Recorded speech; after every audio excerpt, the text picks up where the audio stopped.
If everybody would like to take their seats.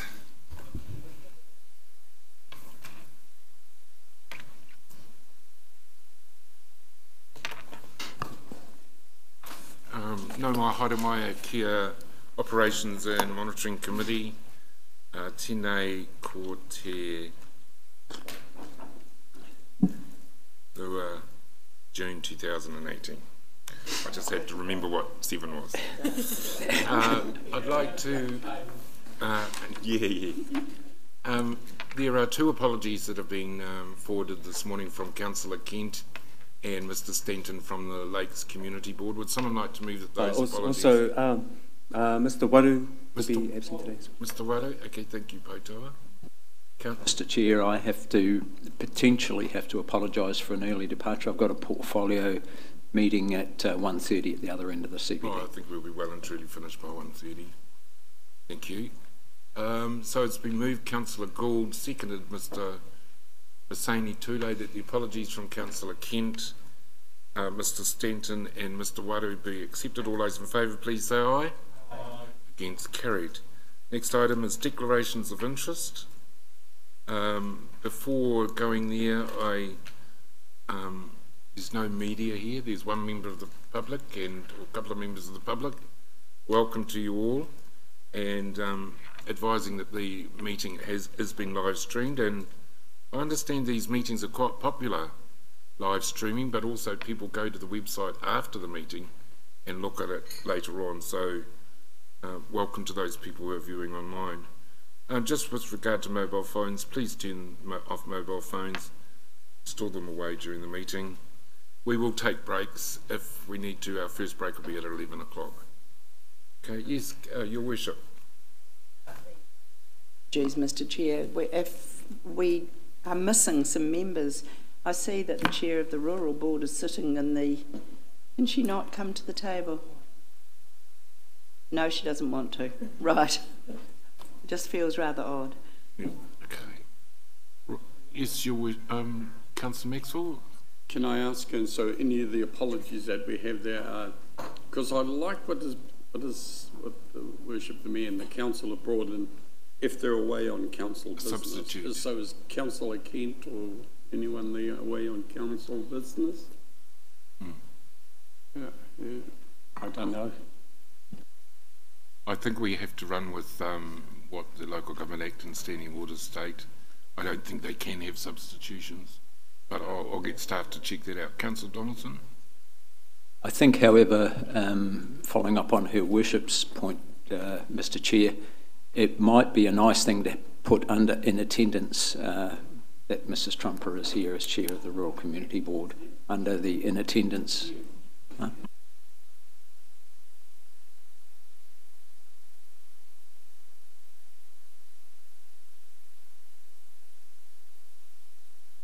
The mover and seconder are happy with that. I'm quite relaxed about that.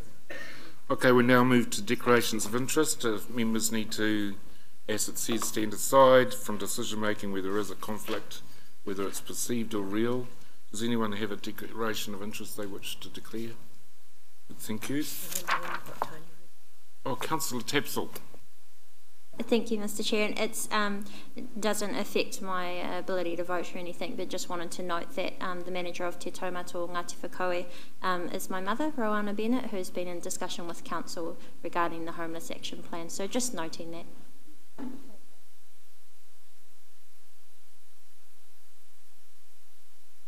Erring on the side of caution is very good. That will be noted. Thank you. Urgent items not on the agenda. Are there any items not on the agenda? Councillor Donaldson.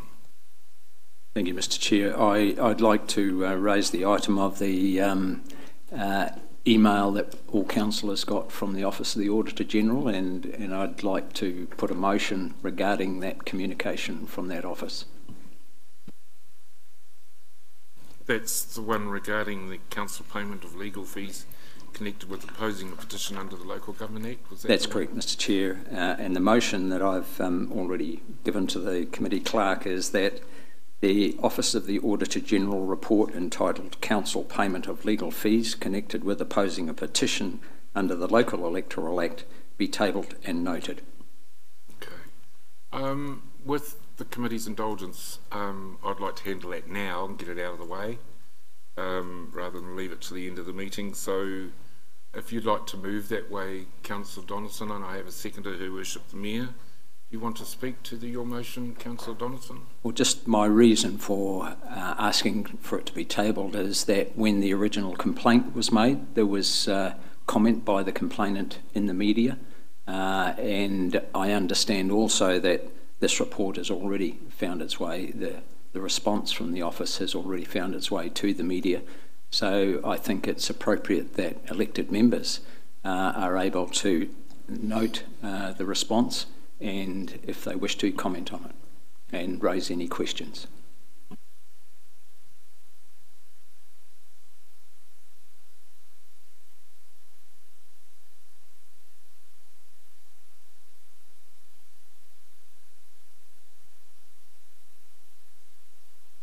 I do have a question, Mr. Chair, and it's of the Chief Executive, because as elected members we are not privy to what the confidentiality agreement in relation to this matter entailed.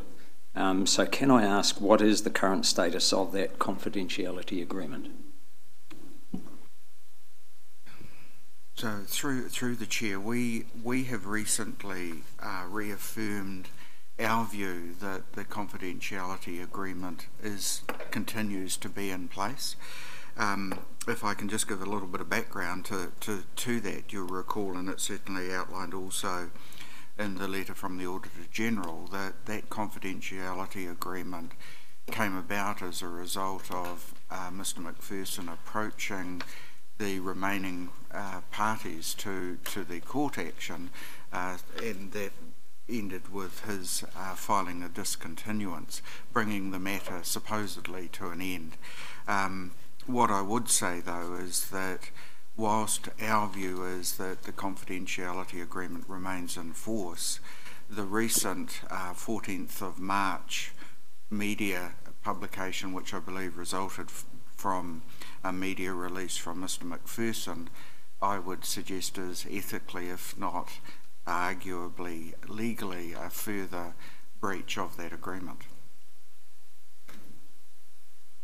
Your Worship.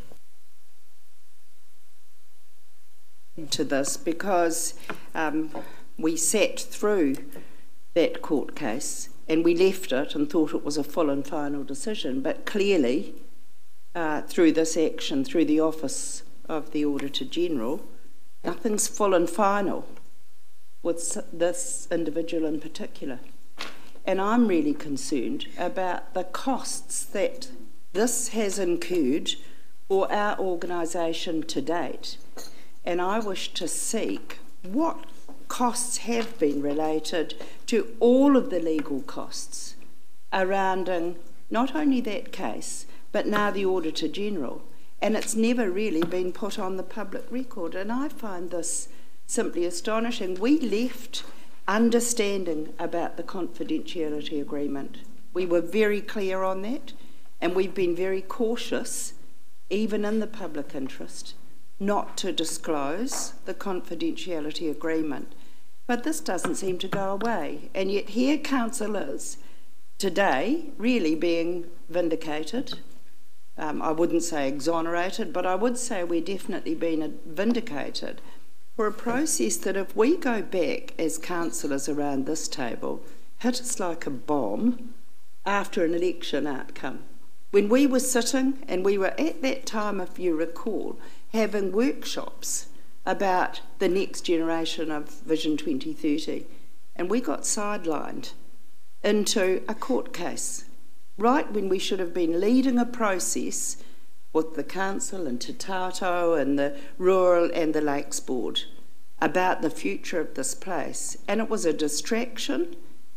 It was not an embarrassment. That's democracy. But the outcome of that case was, I thought, full and final. Accept it and move on and get on with the business of running our community's best interests. This process itself, I think we should know what the costs are in relation to this inquiry, which incurred yet again more legal costs. And I think we've gone to substantial amount of legal costs that the public now deserves to know. And that's my question to the Chief Executive on this one, because this is nothing but a distraction. Nothing but a distraction from a disgruntled loser. And I accept democracy, but this just doesn't seem to ever be full and final. And so I wonder, Mr. Chief Executive, through the Chair, if we can be told what have we accumulated in terms of costs in relation to this complaint, again, to the Auditor General. Through the Chair, Mr. McPherson and the group that he represents have, of course, a history of seeking information, making allegations, and also complaints. My office has actually been looking back at the record over the time, and the fees that we can see attributed where we've sought advice with regards to actions pertaining directly to Mr. McPherson is certainly in excess of $100,000. When you add in the legal work, for example, that went subsequent to the Te Aroha partnership model, it would be well in excess of that. I think my concern is certainly the legal fees are high, and they reflect the seriousness of the allegations that are sometimes made.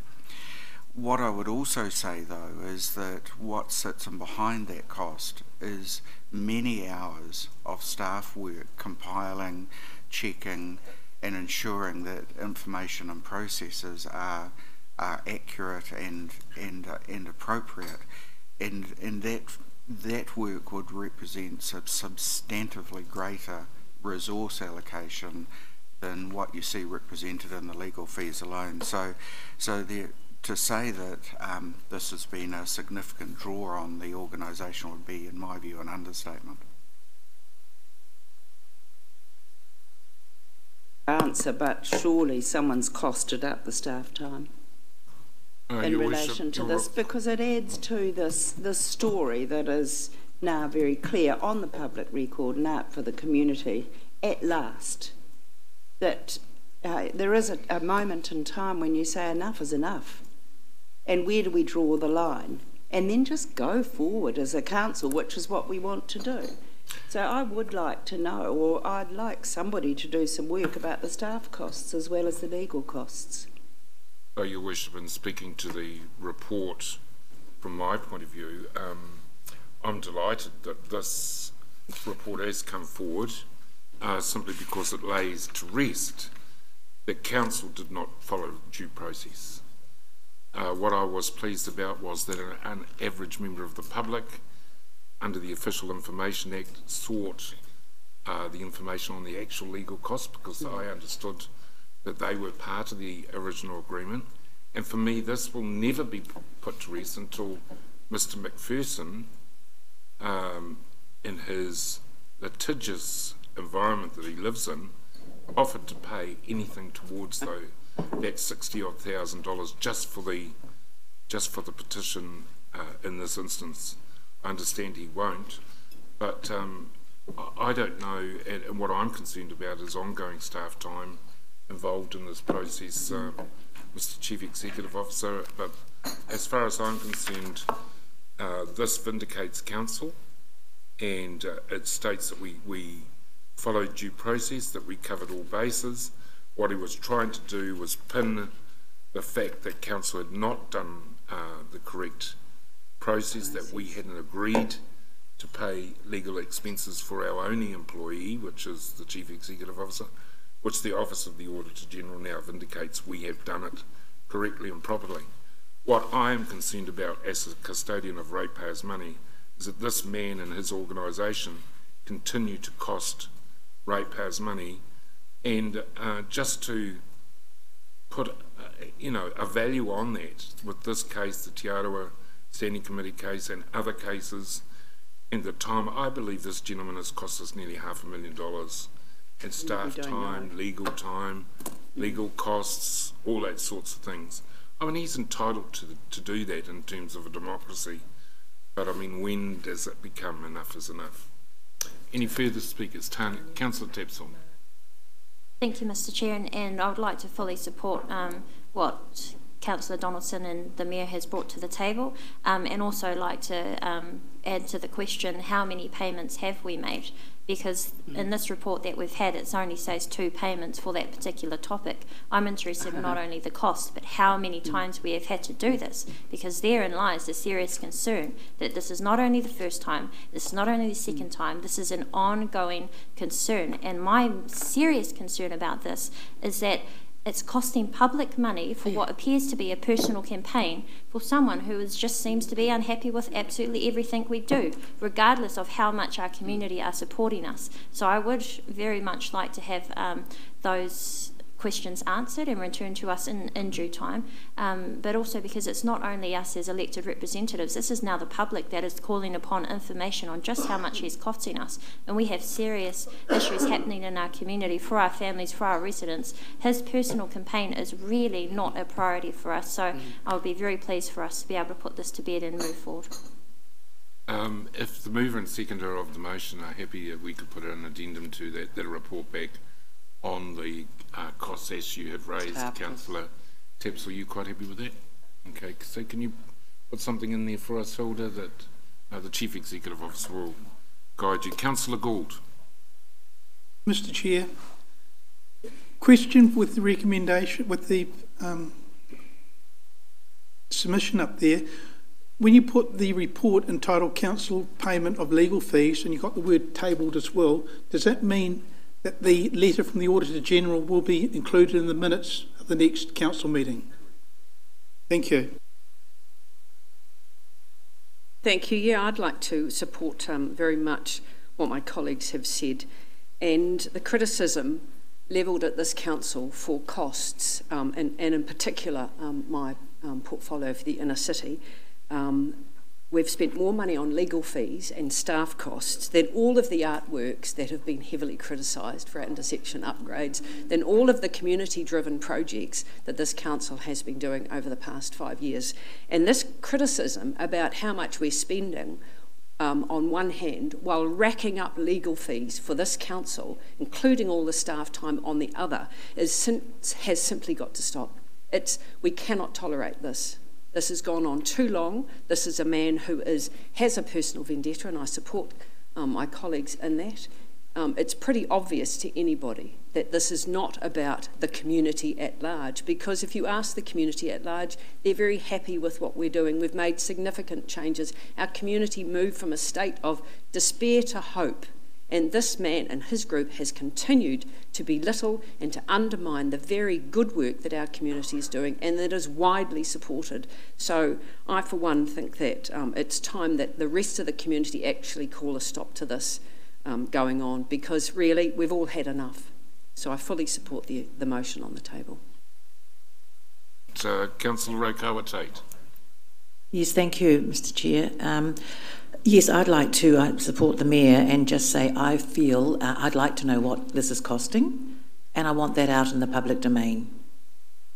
I want it out in the public domain. The community is not silly. I mean, like so many of us here, I'm out and about every day. I hear what they're saying. I think they'd be very interested to know what this is costing us. So, and I see no reason why it shouldn't be out there in the public domain. The speakers? Councillor Raj Kumar. Thank you, Mr. Chair. In your statement, you said that he's an average person. I'd like a little bit of reiteration on what you mean when you say someone is an average person, please. In your estimation of Mr. McPherson, you said he is an average person. What did you mean when you say he is an average person? No, I meant a lady called Samantha White. I called her the average person, an average member of the public, called for the documentation under the Official Information Act on the actual costs that had occurred, Council, because at that stage that those costs were contained in the confidential agreement, but under the Official Information Act, we were forced to release the information of the $57,000 and the $5,000 cost to Tompkins and Wake. Thank you. And just supplementary to that, I probably will not support this, but at the end of the day, it's just going to go back and forth. Whether the council becomes a little bit more matured, grown up, moves forward, and hopes that Mr. McPherson will not do that, or we can go on a vindictive vendetta witch hunt and put it on the table, and what? More costs incurred and more of the same. Nobody's ever going to grow up out of this. Thank you.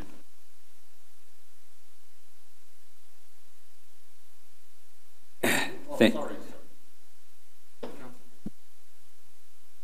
just want to indicate, and I've supported this from the beginning, that we allow the public to know what the true costs are and were. I mean, when we say we've kept our side of the bargain from day one, when the loser lost by 2,900 or something votes, that it was a loss, and we knew to defend it when someone brought this case against us. At the time, my only disappointment was, and I say, well, the chief executive and the people who were at the court case kept their word. We as councillors didn't know the amount, and that was kept right up until one of them, when the member of the public got us the amount, and then we found out. So for me, I think this is the right course of action. If it was somebody who it was a one-off case, maybe I'll go along with what my councillor colleague Kuma is saying, but it's not a one-off case. It is continually against the council, and it doesn't take a rocket scientist to work out that. We know why. It's a campaign till October next year. But I think this is the right course of action, and I support it wholeheartedly. Thank you, Councillor Maxwell. Unless there are any further speakers, Councillor Donaldson in reply. Thank you, Mr. Chairman, and I appreciate all the comments that have been made today. My motivation in raising this is that I mentioned numerous times in the OAG report.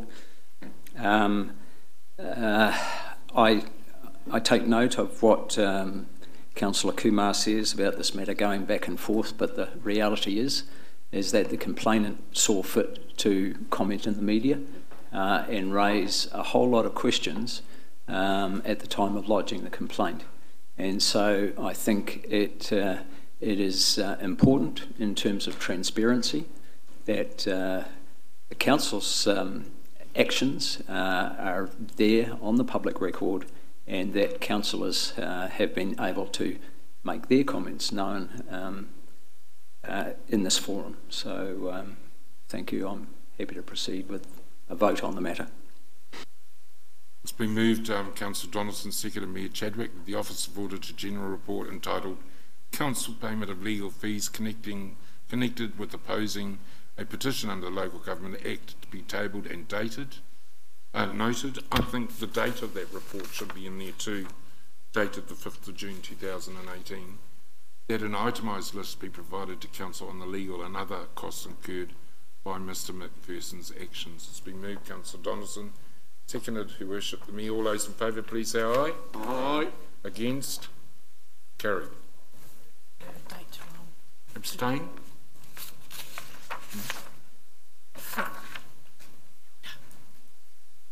Hilda, 5th of June then. Yeah.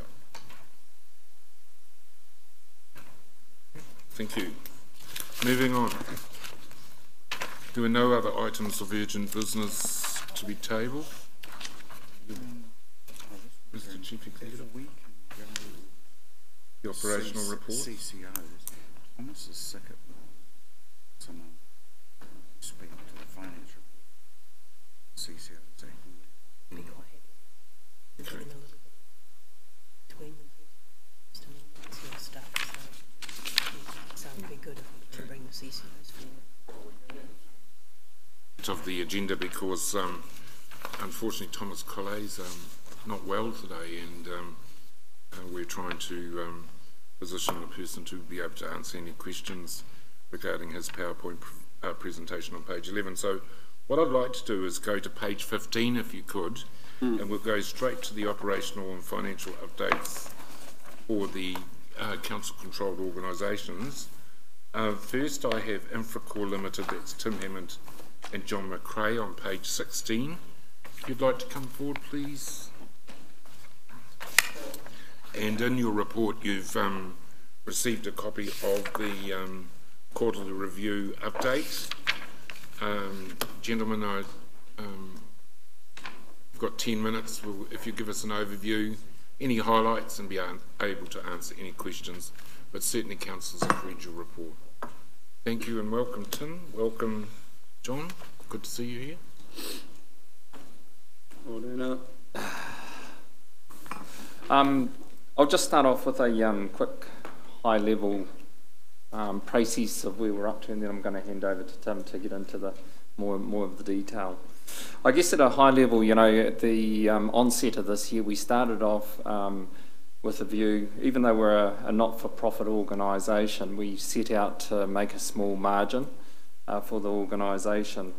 And certainly we made good gains, you know, the last couple of times that both Tim and I have spoken about how we're progressing with the organisation. We're making some great ways into, you know, the culture change from what it was to what it is today. And with that, building significant efficiency within the organisation. So pleased with where we're going over the last few years. The unfortunate side of it is we're not going to break even this year. We're going to be slightly under. It's not going to be by a significant amount in the scheme of things, but we're going to slightly come under break-even point. And that's mainly due to some of the projects that we were looking to gain in the marketplace didn't come through in the time frame that we wanted to, because we've got obviously financial years that have the cut-offs. Having said that, looking at this 18-19 financial year, the pipeline is looking really strong, so we've got a good flow of, you know, other work coming into the organisation for this coming year. I guess with and I might as well front foot this before people start asking a lot of questions, with efficiency in mind, it's important that as an organisation that we have, you know, the right people in the right places, and that is, you know, the right skills doing the right jobs at the right timing. And the board agreed to, easily agreed to the fact that we needed to look at the organisation, where people are sitting within the organisation, and make sure that, you know, we have got the right people in the right places doing the right jobs. And there'll be a media release coming out a little bit later on, and I'll just sort of pick on a couple of points that we're going to touch on. I'll just read straight from here. A reorganisation at Infracore is aimed at ensuring services delivered to the community are efficient, competitive and financially sustainable. The reorganisation is expected to ultimately result in the net loss of 2 to 5 roles within the company. There are currently about 140 staff, including 13 management roles, and the reorganisation will involve changes at all levels. So there's going to be obviously some media backwards and forwards on this, but it's important to point out the number of people employed within Infracore. The change is not really that significant. And in fact, without sort of, you know, predicting and making any promises, when we look at the pipeline going forward and the revenue strength that pipeline will bring over the next year and 2 years, those positions will be probably re-put in place over a period of time anyway. So it's, I think, I'll let Tim get into a bit more detail around that, but that just gives you a bit of a high level of where we're going. The board are really comfortable with the progress that the organisation is making. It's made a huge amount of, it's made a lot of changes in the last 3 years, and we're actually really proud of where the organisation's got to. The future's looking good for the organisation. It's getting stronger and stronger. So, take us quickly through a summary of the information presented in the papers. So the key points from that, in terms of financial performance, the results for the quarter were close to break even. We haven't recovered the first half losses, because at mid-year I was reporting we're about 300,000 loss position. We haven't got any worse. What I can report, in April we clawed back about 100,000 of that 300,000, so we're currently sitting about 200,000 down. I'd yet to see the May results, but I'm hopeful to get more back. As John said, I don't think we're going to get back to zero, but we're going to get as close as we can back to that point. In terms of project work activity, it has picked up now. We've got a good volume of work in. We've also got a good pipeline of work coming through for next year as well that's already committed. We're currently looking at the implications of that. Obviously, there's slightly less money profit with a slight loss in the business. It changes some of our cash flow and funding positions. We're looking and discussing that with council, the best way for that to be managed. Operationally, there's been a lot of storm response work, and I'll see if it's in here. Yes, so you may have seen the pictures that are out there. This was up yesterday on social media, etc. I've lost count of how many sandbags we've produced in the last 6 months. We're one of the biggest sand buyers in Rotorua at the moment, because and we have lots of guys every spare moment filling up bags, so we've got a reserve in place to get out and respond to these events. They continue to work to council to manage our expenses. We're very aware of the council's own budgetary constraints. We've been working with council and managed to adjust programmes and fit in with that programme. We think that's been part of being a good partner, a good CCO, to be able to work with it. It's not just about what it says on a paper in a contract, it's about how we work together. We've implemented the changes we've previously talked about the nursery, and they're in place now and starting to have a material effect. And the other thing we'd reported, we were putting in place a new field service management system, part of driving efficiency. Those we're looking at to have the system ready to go live 1st of July. We're just looking at the training needs and at the moment of the exact go live date for that product. A more detailed summary of the financials that were presented in the report. We can see there that our income overall is down. But our costs are also down. There's that 300,000 loss we're carrying at the moment. That's partly because we were carrying resources for the first 6 months without that volume of project work. We decided to keep the people on and keep the work and work to get the extra work. We've now done that. There's a cost to keeping those resources in place for a period of time where you don't have work coming in. I would like to note there was a mistake in the report table. I think the number you'll see in the report is 10.688. It should have been 10.668. Apologies for that. As the other statement intent targets, we're on track to hit 5 of them. There's 5 we are currently either not hitting or not on track to hit. One of those we believe we will achieve, number 6. We'll get up there with the progress that's been made in the last few months, but we're not going to hit 4 of the measures. The last one on that slide, the staff engagement survey, we know we wouldn't hit it if we did the survey. We're in the middle of a restructure at the moment. The result is going to be negative. We're going to take that on the chin. We plan to redo the survey of staff in September to gauge the flow on effect from the restructure. That's more useful for the business strategically. We'll take the hit now, and yes, we're not going to achieve our result. Let's be honest about that. In the middle of restructure, staff are not going to be that enthused. They're going to be tied up in the moment rather than the bigger picture. Good news, as I said, we've got about 1.7 million of extra work already in place for 2018-19, and hopefully in the next few weeks more on the way. And I say item 6 we think will turn green. In terms of our key strategic actions set out in a statement of intent, we're introducing the new technology, the nursery operations and business has been reviewed and changes being made. The one that we're not going to hit is building a civil works team. We did build a team, we had it there.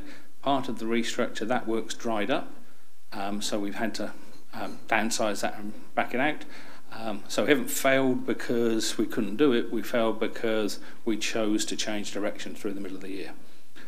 The other ones in terms of building a high performance team, meeting the targets in there, and reviewing the service delivery model RLC are both on track. So just a summary, currently behind budget and we won't fully recover, but our target is to achieve close to break even. We have picked up the project work and that has improved, but we've got even more coming for next financial year. Our statement of intent performance measures will hit 5, hopefully 6 of the targets. The 4 will miss. A large part of that is due to the financial position. And progress on strategic plans is good. And with that, open for questions. I just have one question for you, gentlemen. Thank you for your update. What's the level of subdivision that's occurring in Rotorua at the moment? Is there increased demand from the private sector for council work outside what we already provide? Is there demands are we competitive in terms of that? Are we out there in the marketplace competing for that private sector work? For some of it, yes. For example, we've done about $100,000 of new connection work for some of those developments. We have done some work laying water mains with other contractors as part of the development projects. It's something we're looking to grow more of. So we're in the market at the moment. Yes, we do work for both directly for the public and for other developers and subcontractors. The other question is on the nursery. Are you scaling back? One of the strengths of our nursery in the past has been supplying other local authorities or private people equipment or plants and trees and shrubs and God knows what else. Are we scaling back that and just doing our own internal stuff, or are we moving forward in terms of supplying other, like Tauranga and Hamilton and all the others? We're continuing to supply to other councils there. What we have changed is the mix of plants we're supplying. We've found that in-ground trees and shrubs, which you grow from a seedling or cutting through there, they take a long time to get up to usable size for both for council here and for other people, so they can sit 2 years inside there. That's with the space and the best use of resources, that they're not really economic. We will look to continue to supply them, but we won't grow them ourselves. We're talking with other providers who are better able to provide those plants, so we'll broker those in probably to our service, but it's more tuning the product lines to make sure we can be efficient, not cutting back on who we supply to. A couple of questions after saying thank you for your response to the flood.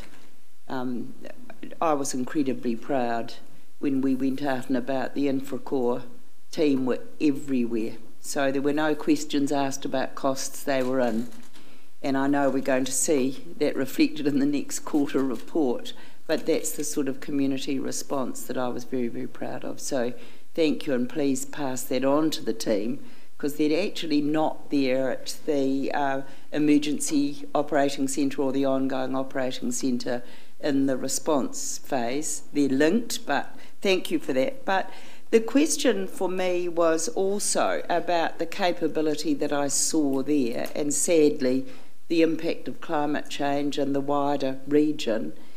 Haven't we got capability that I saw there that could be offered to the likes of Edgecombe, the coastal regions, because it was an amazing response. And I saw a team that had great expertise. And I just see that as a wider opportunity with climate change and adverse weather events, and wondered if we couldn't be seen as a sort of service centre of excellence for recovery.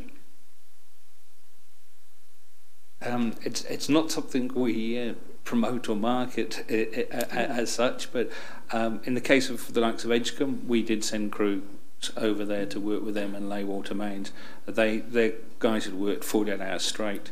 We spoke to them and said, look, we'll send a crew over so their guys could stand down and fill in for them. So we do that working collegially with other areas. But I haven't taken it to the length of saying we're a centre of expertise, but we certainly do look to try and help out our colleagues. Well, you were the first, Infracore was the first responder before other agencies came in to help with stormwater runoff and amazing work. I just put that out there for you because it was something that I think should be a badge of honour for us and Infracore. Yeah, I think it's also a reflection that we do a lot of, I'd almost call byproduct. So our focus is on, obviously, doing all the contractual stuff that's required both in, the private sector and obviously for you as our funder and shareholder. But there's a lot of byproducts that we just do that we don't actually record or make any comment about. It's just an expectation that we turn up and help out, which is, I guess, a point of difference. And I don't think it flows through our P&L strongly or anything like that. It's just a point of difference from us compared to the private sector, that there's sort of a dual responsibility that we have. The first responsibility is obviously to do the stuff that we're contracted to do, and the second responsibility of Infracore is actually to be there, to be that to be that guy to help out, as he puts it, So we see that as an important function of where we're at. And in fact, we've been having a few discussions at the board table about this too, which is around, how do we actually articulate that in one instance, but also there's opportunity for us to grow that sort of, social responsibility. And, there's the opportunity for us to have, good discussions with the likes of the Endowment Trust and a few others who are looking to fund, employment opportunities for young Māori, for young people also. We've got, say here, 140 strong team. There's also opportunity for others within the community to support us and make sure that we're able to do other things outside of, the contractual stuff. So, that's starting to consume some of the conversations at the board table. Early days, but it's an area that we're exploring. But John and Tim, can you pass on the collective council's thanks for the work that Infracore did? We were all, as Her Worship said, we were all very proud to see your guys there, and not only on the day, but for weeks after, still involved in the civil defence. So thank you for that. Councillor Gould? Chair, thank you, Tim, for your report today. I noticed that the pictures on the Daily Post paper and on the website with the help of Infracore staff with the rain earlier in the week at the Ngongata region was really, really good to see that Infracore were involved right at the start and were doing their best to make certain that the water didn't affect any houses in that particular area. The other question I note is that on your report, which you mentioned, you stated that the deficit will be $300,000 year to date. You also stated that this is your third quarter. You also stated that you're now targeting to achieve an even balance, and we've only got just over 3 weeks to go before the end of the financial year. Are you expecting that 300,000 to be over 300,000 for 30th of June or under 300,000 30th of June? We expect the end of year result to be less than 300,000 deficit, to be closer to somewhere, we believe, between 0 and 100,000. That report takes us to the end of March, the end of the third quarter. In April, we clawed back $110,000 of that, so the 300 is now down to 190. I haven't got the May results yet. The books haven't closed, they're still processing. I'm hoping we'll claw more of it back, and as I say, I hope we'll be somewhere between 0 and 100,000 loss. I don't think we're going to get back to positive. I've been telling Tim and the management team we want 0, but I'm telling you guys that it's probably going to be 100, just so we get that right. With your figures, I do hope you do get it to 0. And I do notice in your report also that you've got a lot of projected work for from 1 July to later in the year, $1.7 million, which is a really good achievement on your particular part, going out there and getting extra work. So well done. That was a good question. Councillor Kawa-Tate. Thank you, Mr. Chair. I have two questions. Good morning. Thank you for your report this morning. I've heard you say on a number of occasions the right skills, the right jobs, the right people, and I appreciate that and fully agree with it. I'd like to hear from you where you think the gaps are at present, because obviously change is afoot, and you've mentioned that. So are we talking lower level within the organisation, or are there gaps at the top? So that's one question. The second question that I have is in regard to the target, the staff engagement target, which you've said you will wait and perhaps when some of the change has taken place. I would have thought it might have been advantageous to actually undertake that because in the end of the day, organisations don't change, people change, and then they change organisations. So you would have had a better feel for how successful the change had been if you had some point of starting. So I don't know when you last had an staff survey on engagement, but I would have thought it might have been helpful to have had something to start with, to be able to say, hey, listen, we've concluded our change now and look how well it's gone. So that's just another well, it is actually a question as well. Thank you. Thank you, Mr. Chair. So I'll answer the second question first. We have got a baseline. We every year go out and survey, so we've got 2 base points already where there was an improvement seen. The next base point is due this month. If we were doing it on an annual basis, we're right in the middle of the restructure, so we are going to take the temperature, and it's just the feeling generally was that it will be about the moment rather than the broader picture. So we'll wait till August, September to do the survey again to see what's happened to the overall trend in the engagement with staff. So yes, but the baseline is absolutely important, and we have subsets of that overall engagement and individual teams and dimensions of that we're using as a trending what's happening in the organisation with the culture of the place. Back to the first question, which right skills, right. Right skills, right. So yes, in terms of the changes, there are in terms of the skills we need. One of the areas we've become stronger in is planning and organising and being smart about how we work. We need to do some more improving, building in those skills in the organisation. Another part that we need to build up, and we've taken a load of our existing staff through that already, is building up their skills and qualifications in trade type activities. So they're not just labourer work, it is actually skilled trade work. I think we've taken 11 staff through programs there. We've got another 3 or 4 apprentices at the moment. We want to build and formalise that program to build that up. Very much of the view that I can sit back and complain it's hard to find skilled people in the workforce.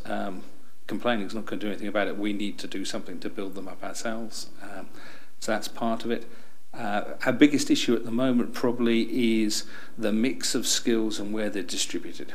They're not necessarily the right fit for the work we've got to do. So we've got too much in one place, not enough in another place. So it's juggling those around to get that fit correctly, and building up the management skills, the planning skills necessary, building up those trade and qualified skills, and getting our people qualifications that are up to an industry standard. So areas like water networks, we want all our operators to be qualified, trade qualified network operators.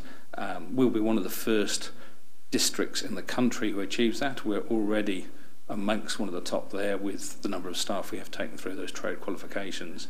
That builds a robustness into the workforce there. So that's what the skills mix and training is about.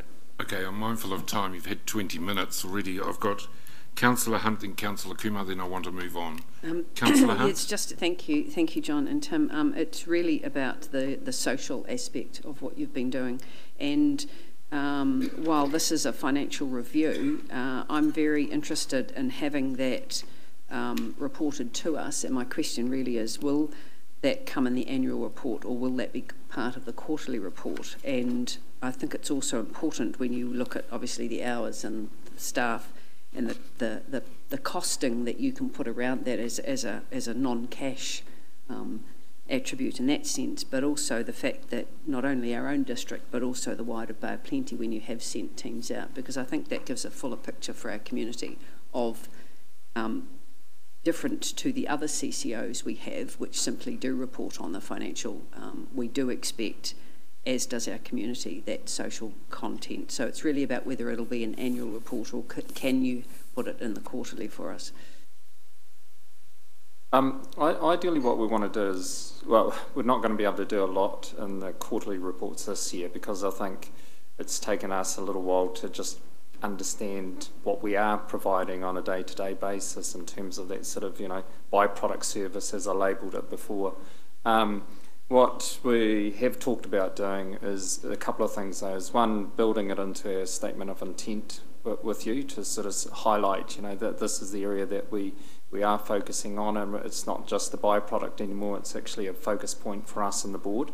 And then the second part of that would be then reporting that through on at least an annual basis. So we'll have a clumsy attempt at doing it this time in an annual basis, but we'll try and get more sophisticated about it in the next 18-19 year, because we do see it as an important part of what we do that differentiates us, and I think it's important that we actually communicate that in a way that's a little more sophisticated than just a couple of slides on the PowerPoint up there.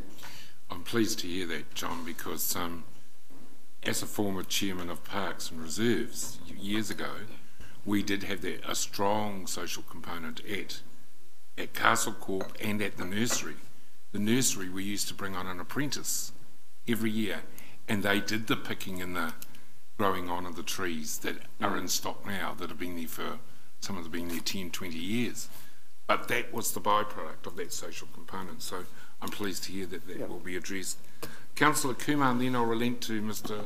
Patawa Tule, who's been sitting there, and it'll be his first question. Councillor Kumar. Thank you, Mr. Chair. Thank you, Tim. Thank you, John, for your report. And I know it's been a very tough year, especially with so many weather bombs that we've been getting, so insignificant. My question is, are we taking climate change seriously, that we need to start pricing this in with jobs, or are we going to continuously keep saying that, hey, climate change, these weather bombs are affecting us? And my second question is the significant amount that you mentioned. What is so insignificant about that significant amount?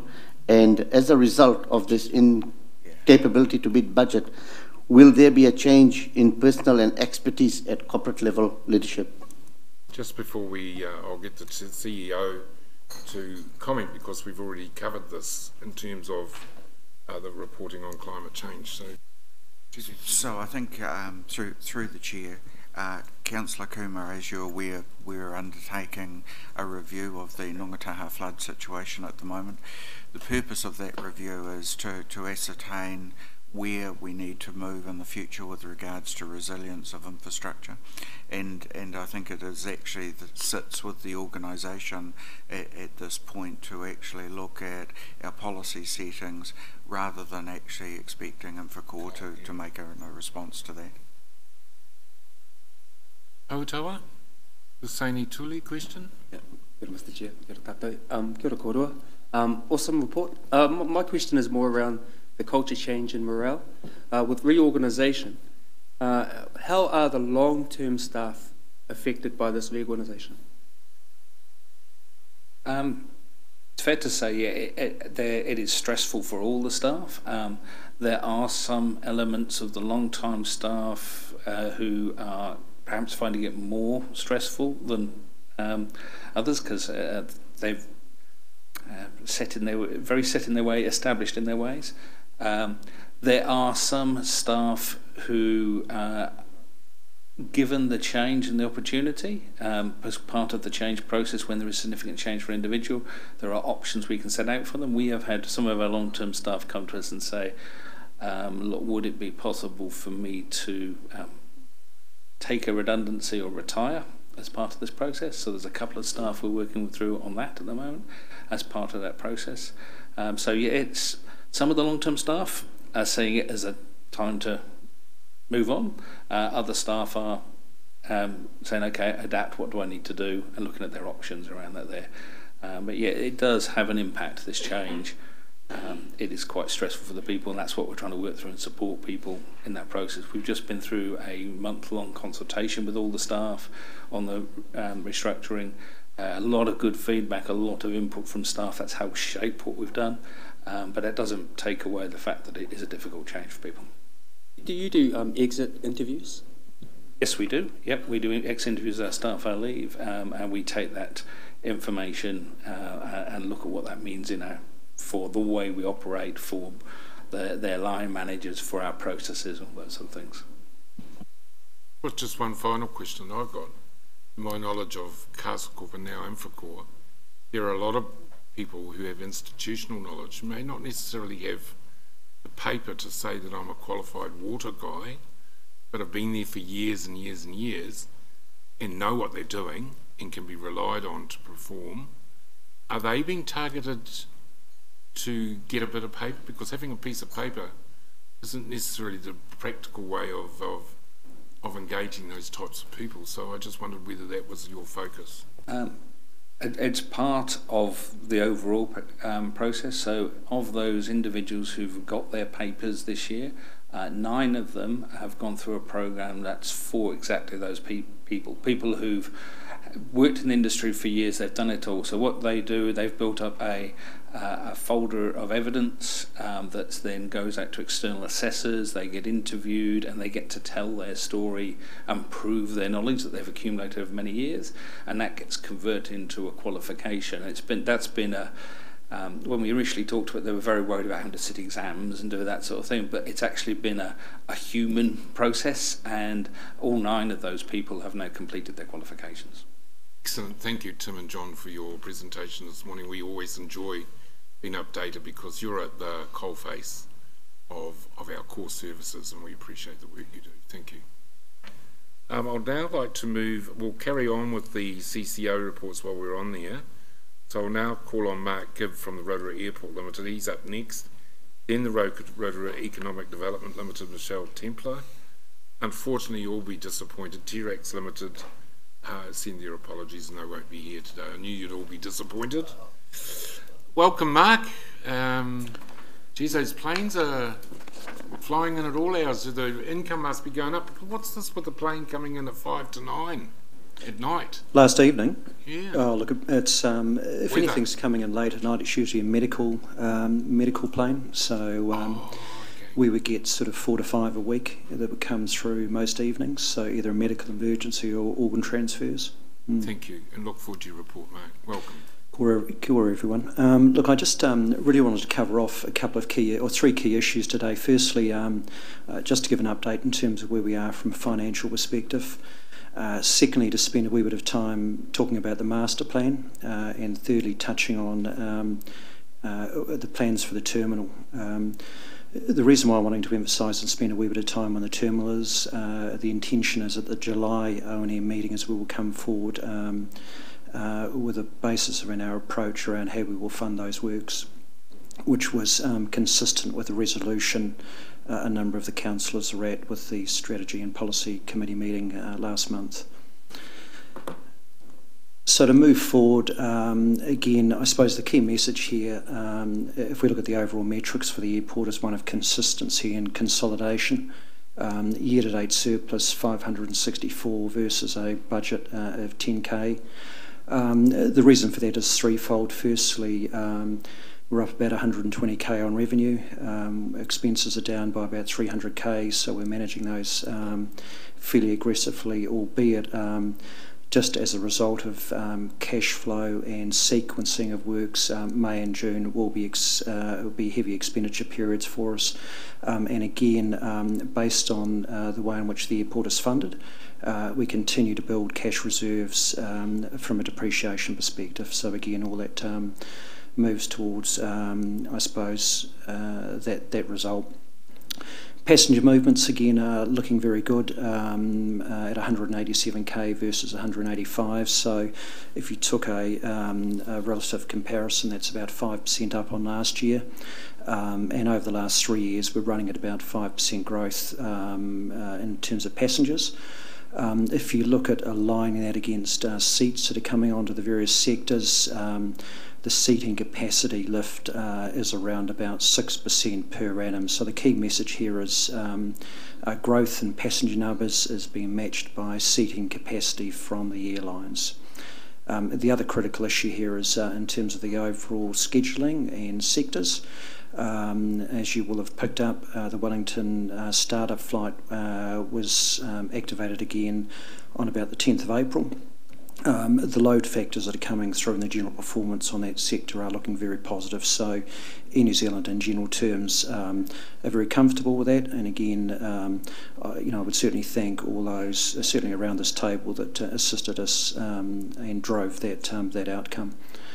Aircraft movements, this is twofold. Firstly, in terms of domestic passenger services, we're looking again very healthy relative to the last couple of years in the general aviation sector. So that's your smaller aircraft, private charters. We've had a number of private charters that are coming in from Australia now, especially over the course of the summer holiday season, and again helicopter traffic. So that will become a big focus for us going forward. And if you look at wrapping all this up, again, this has been reported through quite consistently, as we've got an asset base of 46 mil. If we look at the residual debt outstanding at 15 million, we've got an equity position of around about 31 mil. If we look at the non-financial KPIs, from a safety incidents perspective, is currently recording 0 through the course of the financial year. We've had one team injury event, which occurred October, November last year. The master plan, the draft document has been prepared, and I will take you through that very shortly. In the customer service rating, we've had quite a demonstrable lift on that. It was 7.1 for the last quarter. That's currently sitting at 7.4. Again, it is challenging to hold onto that number, as obviously we have an ageing terminal, and again I'll come to a number of the issues around that very shortly. So I suppose now moving into the master plan, and I've headed this slide "Unlocking the Potential," and the reason for that I think is probably picked up under 3 to 4 points here. Firstly, contextually, the aviation elements of the airport land holding are around about 35 hectares. We have 104 hectare land parcel, so within that, we have 70 odd hectares of land that are available for further development around aviation or non-aeronautical activities. More specifically, the SOI to which the board and I operate under has quite a specific requirement, which requires us to build non-aviation revenue and optimise existing assets, including unlocking the potential for the unused airport land. So again, that sits as the foundation in terms of how we've approached the master planning process. Over the course of the last 3 months, we've appointed Veros Partners. Veros are a development management consultancy based, I suppose, through the Tauranga Bay of Plenty, Hamilton region. They've got staff based in Rotorua at the present time. We're working with Veros through a very detailed feasibility assessment and analysis process, in which we're looking to, I suppose, provide what I would call a commercial assessment or risk assessment that overlays the broader master plan. There's a significant opportunity if we look into how that process is tracking around moving the dial in which we rely strongly on the council to support the operations of the airport. Contextually, the airport generates just under $5 million a year in revenue. 50% of that comes in through a payment from council that addresses depreciation and interest costs. If we're to move forward and work our way out of that arrangement in which the ratepayer simply as having to fund depreciation now and into the future. And the other element outside of that is significant capital upgrades that may relate to the runway and other key elements of infrastructure, which are very expensive and expensive to maintain, is we need to move the reliance away from the ratepayer to one in which the airport funds its own activities. So again, if we look at, I suppose, the reason as to why we're pursuing the master plan, it's to generate alternative income sources that generate a rate of return in excess of the cost of finance or funding, in which the airport can generate its own annuity income streams. And we can do that through a range of areas, through increasing aviation activity, through different forms of land tenure arrangements, buildings, leases, etc. Okay, and the approach we're taking is relatively consistent with best practice across the airport fraternity globally. And the last point on the slide is really just around the areas in which we will pursue, and I've just put these into 4 baskets. Firstly, we have a number of businesses on the airport at the present time that simply need room to grow. If I look at the rental car companies, of which there's 6, aviation operators, they are all at simple capacity, and unless we provide the room to grow, those businesses will stifle or simply leave the airport. So that's number one. The second is general aviation and broader aeronautical activities. Again, we've had a lot of interest, especially from the GA fraternity, around hangarage and other accommodation options on airport. Transport and tourism related activities, and the last is general commercial and industrial activities.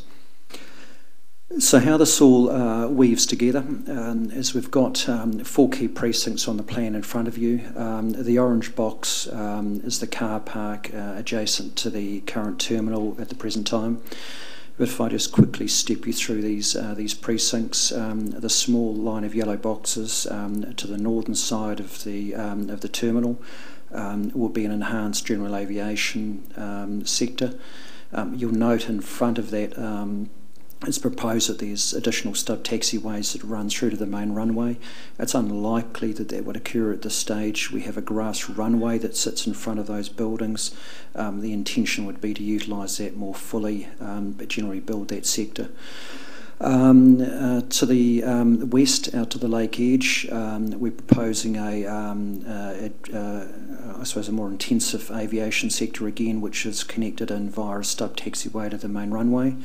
We're dealing with a number of flight schools at the present time, several of which are operating in New Zealand at the present time.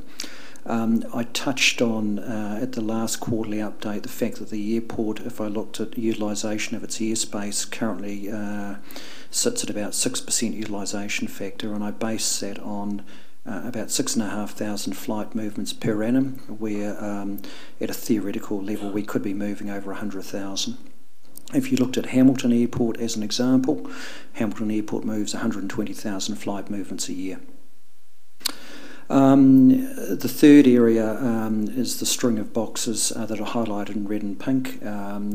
That picks up 2 areas. Firstly, standalone and enhanced facilities for a number of rental car operators at airport.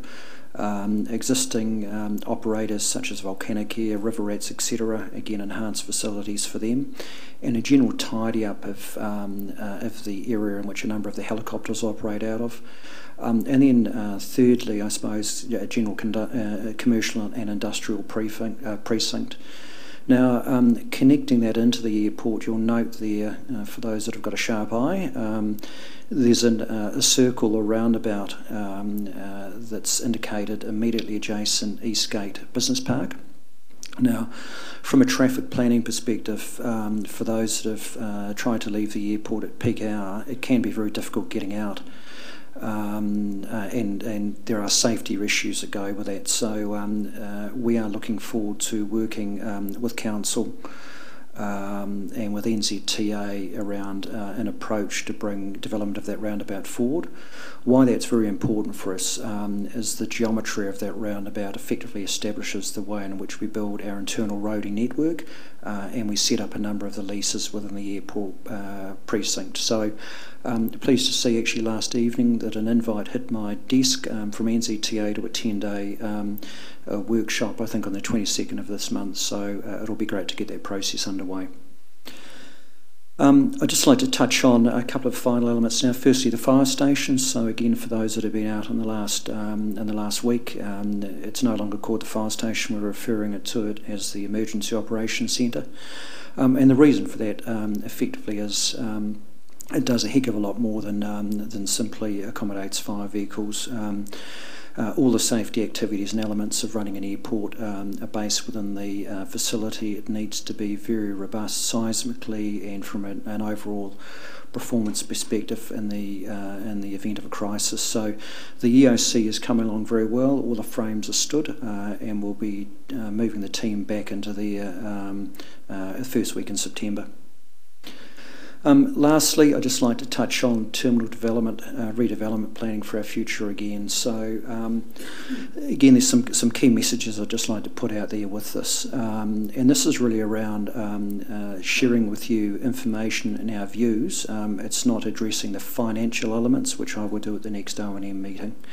I would say to you, though, indicatively, what's proposed does sit within the overall budgetary framework that I have again indicated in previous O&M meetings, which is around that $5 million mark, excluding the fire station, which was a $1.3 million contract.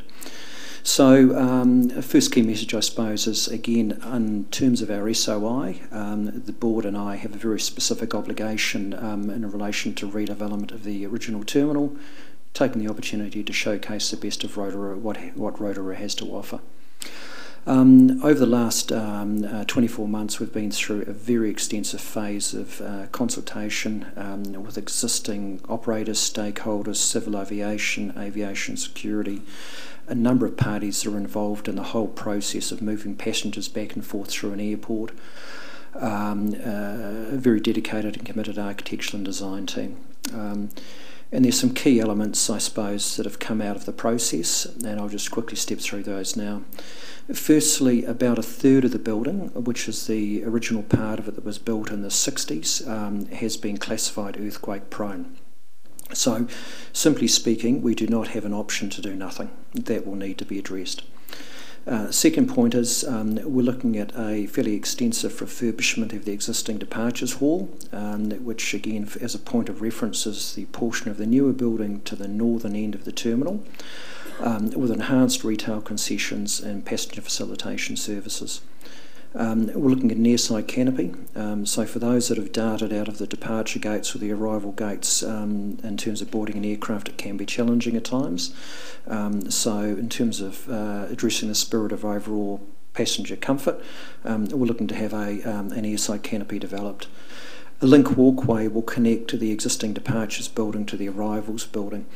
Now, the arrivals hall, we're looking to move that function from what will be a demolished area through the centre of the building that currently facilitates arrivals into the unused or disused international terminal. So the basis of the approach that we're about to embark on is very much done on that, in which we're not building new buildings other than link walkways between the two buildings. Simply the costs of those, in our view, are prohibitive, and it makes far more sense to utilise the existing footprint of the buildings that we have in place at the present time. The last couple of elements are a public piazza or courtyard area, which would front the forecourt, and I suppose the last piece is the business travellers lounge, which we're working on with Air New Zealand at the present time around establishing what is referred to as a choreo lounge. So how this all looks in practice, if you look to the, I suppose, to the right-hand side of the drawing, that is the existing departures hall. The key themes in there will be a completely reset food and beverage concession. There will be a wall that will be built through the centre of the building, which will provide a sterile lounge. Again, our strong advice is screening will come in at some point in the near future for domestic services, and we're wanting to ensure that the building is fully future-proofed for that eventuality. And again, setting up new retail concessions on the ear side. So there's a large box in green there that again we're looking to input enhanced retail services into. A link walkway between the buildings, and again you'll pick up there's a canopy that sits again ear side between the buildings. And then the arrivals function is facilitated into what is at the present time an underused or disused international terminal, with a series of new booths for the rental car companies and a lineup of offices that sits in behind. So visually how this looks, when you come in the door in the arrivals terminal, that will greet you. So that's, for want of a better term, a Disney queue, in which you'll see a person on the right-hand side is about to go through what we refer to land side to air side, and there's a screen that runs through the centre of the building. The courtyard that faces the forecourt, in tandem with the building redevelopment, we will redevelop the forecourt, and we will also look at a rebalancing of the main car park. At the present time, the car park at peak point is running to capacity, so we've undertaken an optimisation study that will generate a further 50 car parks out of that, and again tidy up the way the forecourt works. So really the reasoning behind this piazza area is one of activation of what we hope to be a neat public space. There'd be a pop-up cafe in there, an area for bike assembly. We have a number of people that get off planes that jump on bikes and ride into town, so an area in there. A children's playground, there'll be some art and other works in there. So we really want to create a vibrant and public space that welcomes you when you are arriving at the airport, or alternatively if you were departing from the airport. Again, that's just another shot looking into the space from the forecourt. That there is a refurbished international arrivals hall. So again, the key themes here are one of, I suppose, colour. Looking to have a colour palette that is relevant to the Rotorua area, not the screaming terracotta that we have at the present time. We're looking to introduce wood where we can, so the wood first principle becomes very important for us. A lot of the advertising in there at the moment will move into a digital form. Things such as wireless internet. Again, we have broadband service into the terminal, which is the bane of our lives at the moment. So we're nearly at the point of, with the support of Chorus, of bringing in fibre, which again will address that issue significantly for us going forward. So I suppose in terms of the overall customer experience, everything that we're currently doing within the airport, we're looking to step up a notch. And the key driver for that is the terminal refurbishment. And that will greet you as you're getting off your plane. That will be the arrivals point into the main building. So look, that's the basis of the presentation. It's fairly rapid fire. I apologise for that, but look, I'm very happy to address any questions. Mayor Chadwick. Thank you, Mark, and the CCO too for where you positioned yourselves. A couple of issues for me that seem to be quite big and looming, especially when you talk about the lift and capacity of travellers. When are we going to get, we've never got enough, I have to say, when are we going to get the Queenstown Rotorua link? And the other question for me is the look and feel, and I appreciate the wood first. Is there a wow factor that can be done when you arrive and go, I'm arriving in the Ruari, or the only one in New Zealand, and I feel it? When you go to Denver or somewhere like that, you know you're in the Rockies. When you go to, I see Nelson's doing quite an exciting build, and I know we've got wood first. What's the wow factor that I'm coming into this place to tell the story? Yeah, it's a very interesting point. Look, on a range of levels, we're looking to address that. I had a great meeting actually yesterday with Kerry-Ann Hancock over a number of these sort of issues. So it's positive to see, I think, that a lot of the things we are thinking about doing, as I bounced them past Kerry-Ann, she was very enthusiastic about it. So I've said to her that, look, we're very keen to thread the whole bilingual opportunity in around signage and around how we thread this right through the design. So number one, as we move from a broader conceptual design into developed design, we will bring that in. Secondly, we've commissioned a piece of work with Chris Curry. Chris Curry was an ex-museum curator. Chris is looking to bring to life the existing Jean Batten exhibit. We're looking at the opportunity to storytell the relationship with Makoia and the broader Te Arawa story. So we've got some neat thinking that sits there. We're wanting to pull that together in a lot of ways. And to give you an example, you know, we have one of the most wonderful views when you sit within the departures hall looking out to Makoia. There's a great story that can be told through the basis of interactive screens and a whole lot of things we can do, I suppose, to bring that to life. As I may have mentioned to you, our relationship with Ngāti Kaupako, again, is very exciting. Over the next week, we will look to have the MOU established within that. There's the pilots exhibit that sits within the building. Again, we're working with Chris to do some very innovative stuff around how we tell their story and the basis of I suppose the relationship with the airport. So, and then we have Kiriyama with the artwork that he is doing that again reflects the linkage between the two buildings. So I think the key message here is there's a lot of things we can do to put a Rotorua stamp on it. And over the next 3 months, as we move from a concept to develop design, in tandem with that will go a fairly aggressive piece of consultation in which we talk to Whakāwi, Te Arawa, a number of others around the aspiration and make sure that we pick up all the opportunities. In the Queenstown flight, yes. So where the Queenstown flight sits at the moment is we've sector development from an airport's perspective is very important. So we've, as of Monday, we've employed the services of a consultant to work with us. There's 5 key platforms around what she will be doing with us, and development of the linkages into the South Island is a key part of that. So we will have a specific strategy. I'm not at liberty to share it with you now, as obviously we have competitors out there with other airports, but I can certainly assure you that the linkages with the South Island are certainly firmly in our sights going forward. Question from me. How often are you talking to Jetstar regarding international services?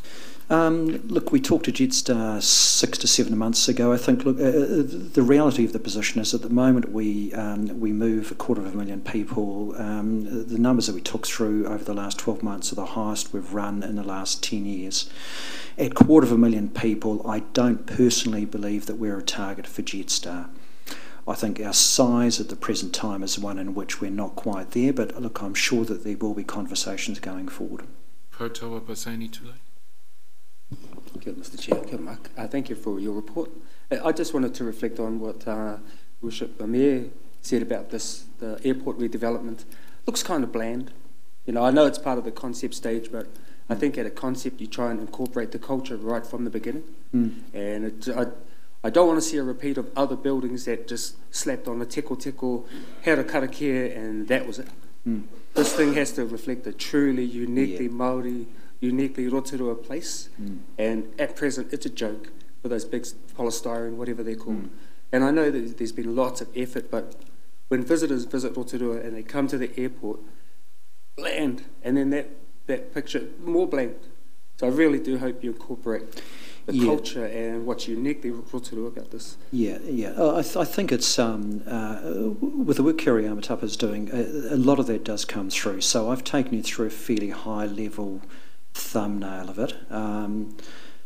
But your point is taken, but I can assure you that, you know, we're not trying to create something that's look, what's the best way to put it? Subtlety is the key, I think, in some ways, in terms of how we do it. But the work that, as I say, that Kiriyama has done is extensive, especially through the link walkways, and I'm very happy to take you through that.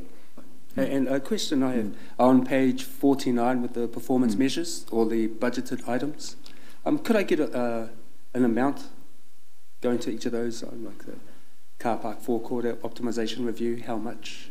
Is that possible to get that breakdown? Yeah, we can. Typically, for the purposes of reporting against the KPIs, my intention wouldn't be to start reporting at that level of granularity. we would certainly do it through, through the process of the AGM. But look, if there's specific information you would require, I'm happy to bring that forward. Yeah. Correct, yeah. Mr. Chair, thank you, Mark, for your report. I'm going to page 47 of our report, which is your capital budget and operational budget. Have you had costs for were your plans for the upgrade of the airport with the walkway and the front bit, the canopy? Have you had costs of that particular part of the project? Yes, we have. So just for the purposes of clarity, the fire station development, we let a contract with Mara that was reported at the last O&M of 1.298 mil. In terms of the terminal work, we've had a headline cost estimate, which I won't, I'm not prepared to discuss today. The reason for that is I will intend to take that through the board tomorrow, at which point I'm looking to get endorsement in terms of the overall concept. That will bring with it a budgetary framework, and then I'm very happy to report on the granularity of those numbers at the July O&M. But I can assure you that that we are within a tolerance of the $4.9 million budget that was originally discussed for the overall works program. I would just caution though and say that there are incremental costs that relate to the screening that will need to go forward. Further to that question, I know you've got a 3.5 million limit, and I noticed on that page 47 you indicate that the cheque account, call account is $1,021,282, and the BNZ term deposit is $2,418,000. Are you going to use all those funds against the proposed budget of 4.9 million as what you've just mentioned? Yes, so I suppose, again, look, I'll cover that in July, but as a principle, what we're first doing is, you're quite correct, the cheque account at the present time has about $1 million in it, so we're funding the fire station work out of that, first and foremost. Secondly, we have a rolling deposit account of approximately 2.5 million. That funding, again, would be available for the terminal work. The third funding source would be the Carl facility, so that has a debit balance of $722 at the moment, I think it is. So we have a limit of $3.5 million on that we can call into. It's highly unlikely we're going to need to go to $3.5 million. It may well be that we need to dig into it to the tune of, say, $1.5 to $2 million. That would be it. I've got two further questions. One, are you aware of the Bay of Plenty Times report on the Tauranga Airport last Friday and what Air New Zealand is doing promoting the tourism side on the Tauranga side? Are they going to be looking at promoting with a vengeance the tourism on the Rotorua side as well, or is that something you have to negotiate with? No, that's a very good point. Yeah, look, I'm fully connected up with those sort of announcements. So, you know, if I looked at the dynamics of the Rotorua market, you know, we have in excess of 300,000 seats provided across the sectors, moving 250,000 people. So all the sectors are operating at or over 80% in terms of capacity. So we have no issue with Air New Zealand shortchanging us in terms of the provision of seats. That's the key message. So off the back of that, if I was sitting in Air New Zealand shoes, I would be going, why would I be discounting those fares? And with your slides which you put up on the screen showing the proposed plan of the Rotorua Airport and the commercial buildings on the left-hand side near Tenai Road, is that something you're looking at 5 to 10 years in advance, or something you need to fund as well to make the project successful? Yeah, look, how we get into the development program, there's a number of different options, I suppose. You know, first and foremost, you know, we're simply not going to have the bandwidth and the financial capacity to own a whole series of buildings on the airport. So number one is around how we use the land and how we make the best out of that. There's a second conversation around building ownership. Our general view is it's going to be based on partnership and a number of relationships with other parties that may have an interest in a participating arrangement around land and or buildings. The development horizon on this, it could well be a 20-year plus horizon. I think, you know, given given where we're at and given the number of other development opportunities that are within Rotorua, we need to bear in mind that the market goes up and down. There'll be other land releases occurring at the same time, and we want to take a very measured approach around risk and around how we ultimately develop the land out. But look, my general view would be around about a 20-year overall program. Mm-hmm. Yeah, Mr. Chair, just a very quick one. Mark, thank you for your report. I just wanted to, with your presentation on the terminal upgrade, be reassured of the completion date. We've got 350 international trade buyers arriving in Rotorua next May for Trends, which we're hosting, and it would be fantastic if it was completed. So no pressure, but is that likely to happen? Yes, no, Chairman reminds me daily of that, Councillor. So, yeah, look, the intention is obviously, we'll, from this point on, subject to board approval tomorrow, we'll intensively push forward with design. Obviously, we have a checkpoint with the council at July around giving comfort in terms of how we fund, and then from there, the expectation is we'll move into the works program as quickly as we possibly can. I would certainly hope that we're a long way through the works program by that point in time. Thank you, Mr. Chair. Just a very quick question for you, Mark. With the introduction of this Air New Zealand lounge, do you think that's going to have much of a detrimental effect on the owners of the cafe? Well, yes, no, I don't, and I say that from the point of view that the basis of the operation of the cafe is under review at the present time. So, the way in which F&B and retailers present in the terminal needs to have a demonstrable step up in terms of standard and service. Okay, so I've been quite vocal with that with the existing operators.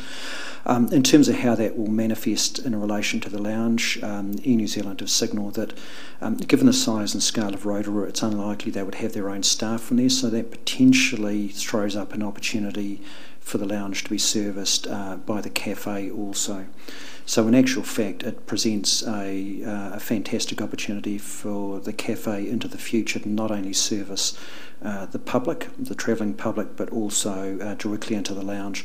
So the concept that's actually on paper, you will see trades into the terminal and also the kitchen facility backs into the Koro Lounge. Thank you, Mr. Chair, and thank you for your presentation. I do support the Queenstown link as well, but then we also need to ensure that we maintain that demand, because I have had questions on, we have a Christchurch link, but why is it still more cost efficient for people to drive to Auckland and then catch a flight to Christchurch? So I'll leave that with you, but you did make a comment about the earthquake-prone buildings, and we don't have an option to do nothing. Completely agree with that, and when you go into your consultation, I just wonder if perhaps that could be a key message to the community as well, is this is not just because it would be nice to make it prettier, this is, we actually need to do it because of the earthquake prone areas of the building. So that would be good to go in consultation. And while you're in consultation, I love the paintings that we've got outside the airport with the young people, and perhaps if you could have that connection with the community, because I know that's very important to me and other fellow colleagues, that we do have an airport that the community feels connected to and has ownership of. So if you could please just perhaps include young people and also include young people in the design. Thank you. Yes. Thank you, Mark. Thank you for the progressive report here. And I won't repeat it all, but I support what Porto has asked you to consider, and to ensure that the tasteful Maori content is in there. Looking at some of the future plans, I didn't see anything there, but it has come up in past reports. Where are they still looking at, in the future, interest from anybody who might want to put a hotel near that airport, like there is an Auckland Novotel, a new one in Wellington, but I didn't see it in the plans here, but I know it's been mooted before. Yeah, look, a hotel on an airport is always a difficult one. I know, I remember I had a stint working for Auckland Airport Limited 20 years ago. and the hotel at Auckland only happened, 5 to 6 years ago. So you need to have significant passenger movements to facilitate an opportunity around a hotel. And in some ways, if we had a hotel at Rotorua again, it removes that opportunity from the CBD. And in some ways, I don't know from an overall Rotorua Inc. perspective whether it would be the right outcome. I think if you're coming to Rotorua, I think you want to go to where the activity and the action is, and moving into the CBD, I think, certainly with the lakefront and having an eye on that into the future, that I think that's where people would progress. Again, we're serviced very well in terms of motels and other sort of activities out our way. Look, we'll certainly have a look at it, but whether the demand exists at the present time, I would probably question it. But thank you. Councillor Kumar, finally. Thank you, Mr. Chair. Thank you, Mark, for a very promising and encouraging report and looking into the future. My concerns are loosely based around what Paul Tower had to say and what Trevor mentioned as well. To tell a Rotorua story in the Maori culture or the Maori way, and also just wanted to know whether if we aligned our objectives to Air New Zealand or worked with the model of how Auckland International Airport was to get more link flights, and if that was the way of the future, or if that's mitigating it. Yeah, no, thank you. It's a very good question. Again, the airport to airport and the overall strategic way in which we deal with the way people will come to Rotorua is something we will pick up under the flight strategy. So the reason why I've employed a direct resource is, the likes of our relationship with Red or Destination Rotorua, there's a number of stakeholders that need to come together in this process. So yes, we will be working more actively with the key international hubs, being Wellington, Christchurch and Auckland. So we will have a strong relationship airport to airport, and we'll also look to deepen that relationship outside New Zealand. So the target here really is to ensure that Rotorua is firmly on the map at the time someone makes their booking into China, for argument's sake. So there's a number of initiatives and a number of activities that we're currently looking to mobilise to ensure that, that what we're doing as an airport supports Rotorua's overall commitment and growth towards tourism. Thank you very much. Very good questioning. You'll notice, I hope they don't go on quotas for time, but you've had 45 minutes. But yeah. I've allowed the discussion to go ahead, Mark, because it is of keen interest to this community. This is a major strategic asset to our community, and the questioning and the level of questions and the content of the questions has been very, very high quality. So thank you for answering those, and all the best for meeting some of those KPIs that everyone's keen that you do. Yes, thank you. Thank you. Just one final question from my point of view. I picked up very quickly and in relation to Patawa's and Raj's, Councillor Kumar, and Mr. Patawa Basani Tuli's questions, you are engaging Ngāti Una Kōpako. We have, yes. Yeah. Yeah. Okay. Yeah. Cool. Yeah. Thank you. Thank you. Excellent. To have a break at 11 o'clock, but because you've been so indulgent in your questions, we'll sideline that. And we'll take a while Michelle's getting ready with the economic development one. You can take a 5-minute break. I've just got a cup of coffee, so you're most welcome. So take a 5-minute break. I was joking. Yeah. Take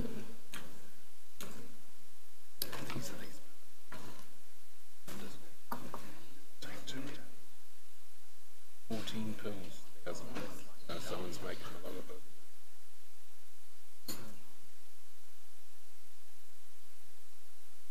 Carlo and Dwayne.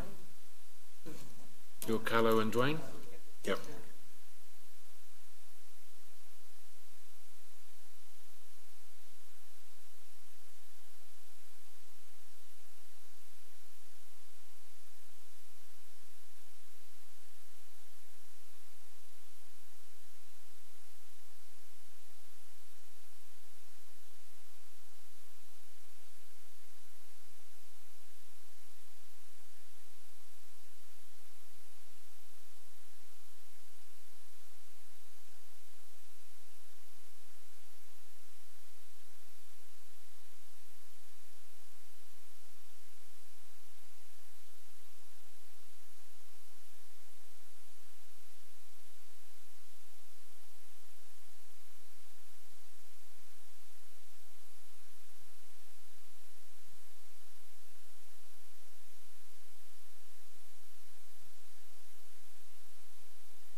Okay, if you could resume your seats, please. I have to leave at 11:30. You've got the insurance guy come over. Sure. Plenty of water in my house. Okay. We'll turn now to page 27. Good morning and welcome, Michelle. Now, Michelle, I forgot to mention to the other two that we do have copies of what you have provided us, so we take those as being read. And if you'd just like to make some main highlights and answer any questions, it should take no longer than 10, maybe 20 minutes. But the last guy, he read through nearly everything we already had. So. Welcome, Michelle, from the Rotorua Economic Development Limited, and look forward to hearing from you. Morena, thank you very much. I've just got 4 key things I want to quickly go through. One is just some of our key outcomes, just a quick explanation of some of our financials, and then just a few highlights on economic performance, and then with your comments, Chair, which is appreciated, one of our challenges is just the breadth of activity that we cover. So we have over 26 key performance measures, of which there's around 118 actions. So at any time, I'm very happy if any councillors wish to engage directly to go through those. What I tried to do at the last O&M, and I'm continuing on this time, is just to highlight a couple of key outcomes from some of our strategic projects. But I just want to acknowledge my team. The team's working towards end of financial year and showing some real commitment to making sure we deliver on those key performance measures. But I know they, like many people watching this, sometimes their particular area isn't highlighted. So we try and make sure we cover it in the written copy you receive. So just a few key highlights. I won't go through all of them, but one is last time we mentioned about the Rotorua Insights dashboard that's now live on rotoruanz.com. We encourage people to have a look at that. That's really us creating a platform of insights and information for those businesses, investors, but also people looking to relocate to the destination. So it provides information on jobs, housing costs, everything right through to NCA pass rates, and it's been very well received and generating a lot of interest.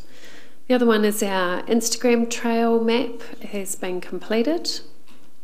We're also, a key area of focus at the moment is working on, in collaboration with Rotorua Lakes Council, on the big move projects, particularly Lakefront and Waka Forest. We've completed our 3 videos on attracting part of our Famously campaign, and they are also available online. This year we've focused on having a number of different lenses which people can engage with. One is featuring a young couple. We've also got an older couple enjoying the delights of Rotorua, and also a family group. And that's just a recognition of the range of people that are engaging with the destination.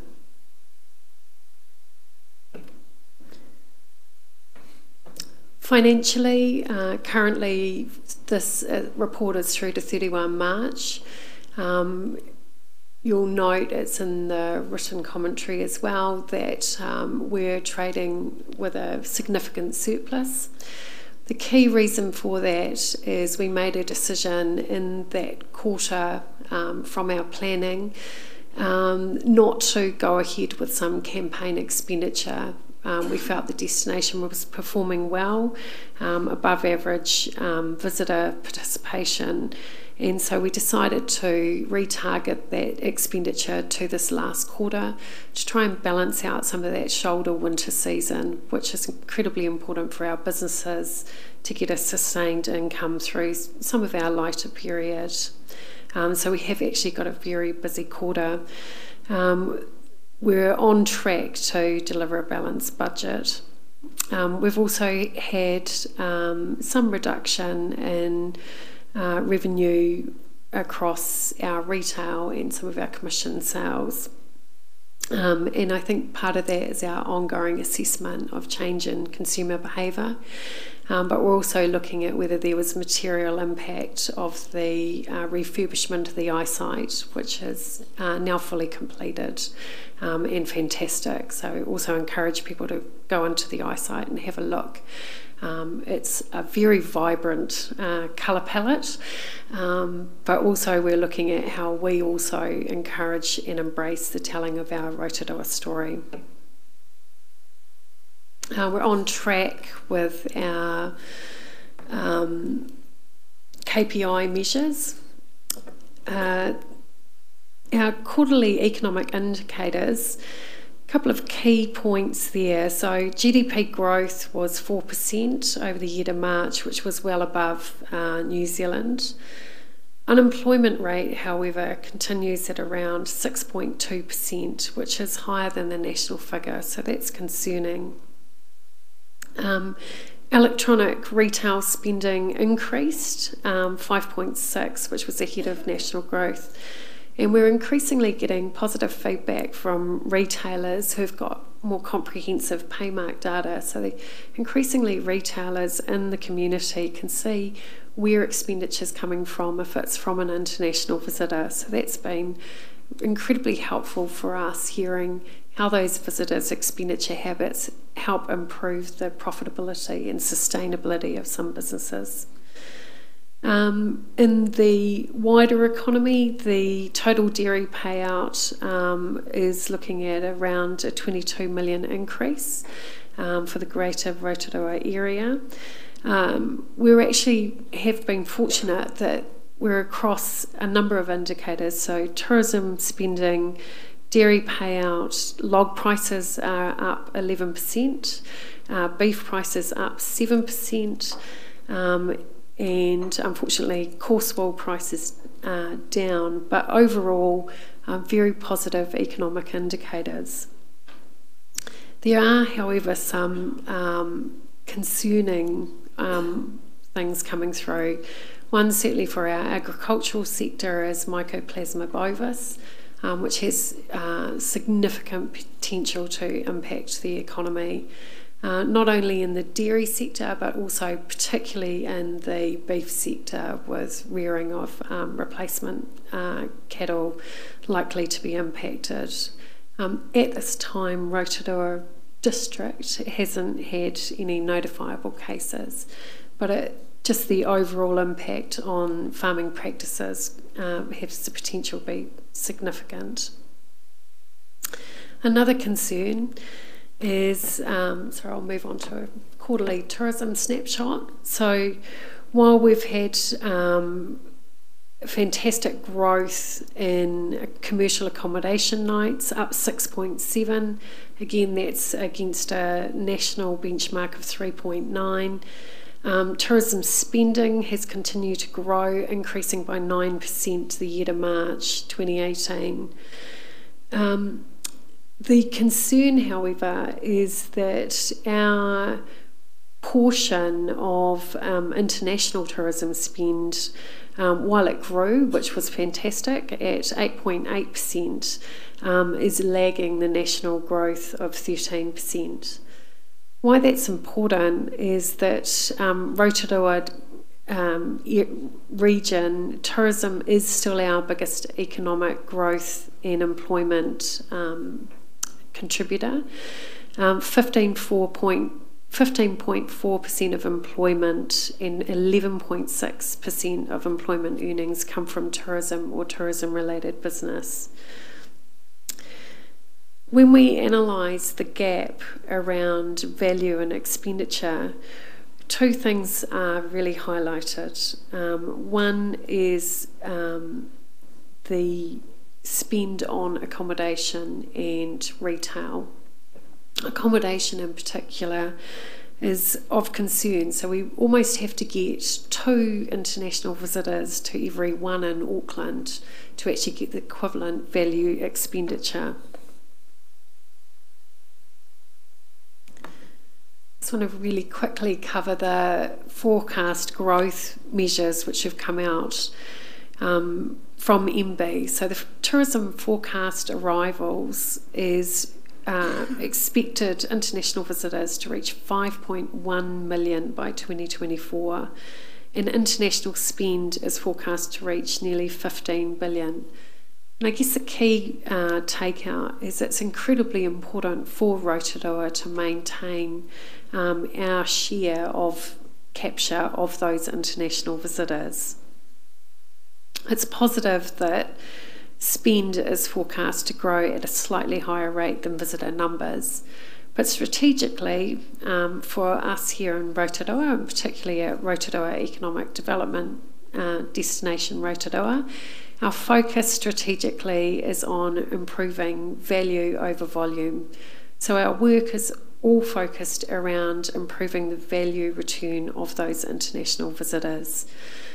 Why are we doing that? We strongly believe that as a region, value, it's not just chasing high income, but it's people that actually value our community and our environment as well. So that's part of a strategic shift. In order to get those people to come to Rotorua, however, we need to continue to broaden and improve our public amenity so that we do become a real tourism gateway. It's one thing to want a New Zealand flight between Rotorua and Queenstown, but part of getting that is to demonstrate that we continue to be a real hub of tourism activity. One of the increased yield and productivity opportunities is how we unlock private investment to continue to deliver exceptional experiences. And the reason we want to do that is to create sustainable and measurable social impact for the community. It's just on those forecasts, they're still forecasting for China to overtake Australia as the largest market by spend. Australia remains the largest source of visitors, and certainly for Rotorua, Australia is by far our biggest visitor market. Other Asian markets are going to continue to grow. For Rotorua, focusing on those higher value visitors, what's really driving their desire to stay multiple nights, though, again comes down to the quality of the experiences they have here. And we've seen significant reinvestment by a number of our activity operators, but where we haven't seen as much reinvestment is in the accommodation sector. So just some quick strategic updates. Are we all right on time? Councillor Hunt asked if we could see it last time. This is the Instatrail map. Again, us moving into the modern world of social media. So a desire to get people to share their images of Rotorua, but also from a destination management point of view to move people around the destination and encourage them to experience the range of incredible sites we have. A lot of these are in public spaces, and this is, at the moment, this is not a commercial enterprise. It's about improving the quality and enhancing customer experience. The other key one is the relocation, I want to call them vox pops, so they're video clips from a local's perspective. So I want to thank participants who supported us in doing that. And this is really people sharing their experience of living and working in Rotorua, and we're pushing those out through a range of channels, particularly on social media, YouTube, but also on LinkedIn. As part of that overall project, we're also doing some market snapshots where we'll provide, in response to business inquiry, a hard copy relocation information for employers who have got people looking to relocate to Rotorua. And lastly, another key action for us was to target high-value visitors. And that's, again, looking at the opportunity to better serve this market. We've undertaken quite a comprehensive piece of work with Rotorua Airport's support. It's our fastest growing segment, and again enables us to work collaboratively with Tourism New Zealand. We've also been working with Auckland International Airport and airlines. So we've now got over 300 specialist high net worth agents voting New Zealand as their preferred destination, and so it's highlighted a real opportunity for us, both in an investment and product development space, to meet that need. So the key message from our research, which engaged heavily with industry and external, is that while we're an attractive destination, we've got fantastic capacity in a number of accommodation provision, but the gap is really to have more high-level accommodation for those visitors. And we also know that occupancy rates grow in line with quality. So you get higher occupancy rates with better quality accommodation. So that's important. I think I'll stop there. Thank you. Any questions, Your Worship? Some quick questions, Michelle. Have we lost sight, or are we including still that spa health and wellness component into attracting other investors? I know we've got the spa on the lakefront, but you know, is there much interest wider than that? Certainly there is. It's probably, we've been very active hosting potential investors, and probably one of the key drivers is not only authentic experiences offered by Rotorua, but the other strong driver is geothermal and health and wellbeing. I'm looking forward to updating at the next O&M meeting. We have a number of projects underway. One which is, so SPA comes through very strongly in the luxury research around a point of difference for Rotorua, and we have a number of pre-commercial business cases on the go around spa and medical wellbeing. A quick question on Film Bay of Plenty, and are we well engaged there? And the other one is, how are we going with getting a cafe at the eyesight? So Film Bay of Plenty, again, we've been working actively. Just a nod to them. They're very active. So we've had a number of film location scouts who have been through. So we I can't say what they are, which is really frustrating. But we're really hoping that they will come to fruition, and we're also working with them around our production capability. We have incredible talent based here around production capability, and also some buildings that may be suitable, so we're showcasing those. Councillor Hunt? The cafe. They're still progress. Under discussion, hopefully an update very soon. Progress. Okay. Councillor Hunt? Thank you. Thank you, Michelle, for your report. The accommodation lagging behind, what percentage do you believe actually meets the standard expected in our community? What percentage of our current accommodation offering actually meets the standard? I know that's a tough question. Well, I think what we're seeing is really positive indicators around occupancy growth. So working with the Hotel Attraction Project nationally, we've got quite a lot of benchmark research which shows that we're very well served in that mid-level. And we've seen occupancy and rate growth and consistent growth, which is fantastic. The opportunity and the gap is at the higher end. Okay, a further question. You mentioned the Paymark data, and what percentage of retail businesses actually have up-to-date information to feed you, and what is the ideal percentage for you from a forecasting point of view? Yeah, so we're just at the moment with the visitor spend looking at, we've actually lost one of our key data insights, which was something we subscribed to, which is no longer available, unfortunately, Curious Data, so that we could track mobile phone with banking data to get an estimate on international direct expenditure in destination.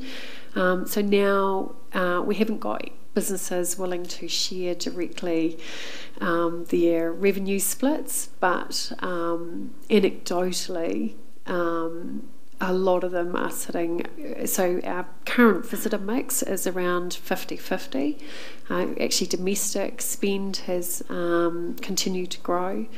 And around 54% of visitor spend is from domestic visitors, which is incredibly positive, and international around 50%. What our retailers are telling us is, in some cases, it's mirroring that, but it is quite seasonally dependent. Okay, thank you. I just have one question. The development in Fenton Street, the new site that's been levelled at the moment, have you been engaged by the developers, or if you haven't been engaged, do you step in and offer services? We do. We actively engage. Often we're providing insights and information, so particularly around hotel investment, we're providing insights and information on visitor spend growth, business events in particular, so they're looking at conferencing. We're also doing quite a lot on land utilisation, on retail occupancy. So we do actively reach out. In some cases, it's lighter touch than we'd probably like, but with additional resource on our team, we're making real gains there. Mr. Chair, thank you, Michelle, for your report.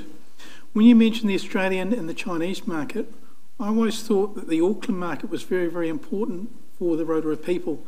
You haven't mentioned that. Are you going to do another famously Rotorua campaign in Auckland within the next short while? Because that does bring a lot of people into Rotorua which do spend money. It's a really good point. Famously is continuing and actually growing. So we put the Famously magazine into Auckland, Christchurch, and again in collaboration with Rotorua Airport, we put the Famously magazine into Wellington recently to pilot Wellingtonians' response, and that was all off benchmark research. And the Famously campaign activity is one of those expenditures where the campaign starts literally from now. You'll see quite a bit of visual activation around promoting to particularly Auckland, Wellington and Christchurch over the next few months. We've got in the last quarter that we reported, we put the Famously magazine in the Easter newspapers, and that got incredible uptake. as people sat there on Easter Monday and actually read through the paper and read through the Famously magazine. So famously, those clips I mentioned around a young couple, an older couple and a family enjoying Rotorua are available on a range of digital media. So if you're on NZ Herald website, if you go to watch a clip, hopefully you'll get one of our pre-roll videos which entice people to come to Rotorua. Thank you. I think I'm a little bit confused because I thought you were talking about with the Australian and the China market, that's our international visitors, but Auckland, Wellington, Waikato, etc. as highlighted domestically are very important to us, and that hasn't changed. That's correct. Apologies. Yeah, so our visitor mix still 54% domestic, so incredibly important, and but international growing, but their spend, key message, their spend is lagging internationally, so national benchmark, so we want to get international visitor spend up. Well, over the next 12 months you've got trends coming up, and there's certainly some economic development opportunities there, and I think the other thing that you mentioned when you first sat down was you've got 118 different areas that you're involved in, and it's spreading a tight resource across a huge area, and we thank you and your staff for your efforts. Would someone like to move that the report, operation, finance updates for Council from Infracore Limited, Rotorua Economic Development Limited, Rotorua Airport be received? Take out T-Rex. Sorry? Oh, hang on, I want to move. Have I got a seconder? Thank Councillor Hunt. Point of order, Councillor Gould.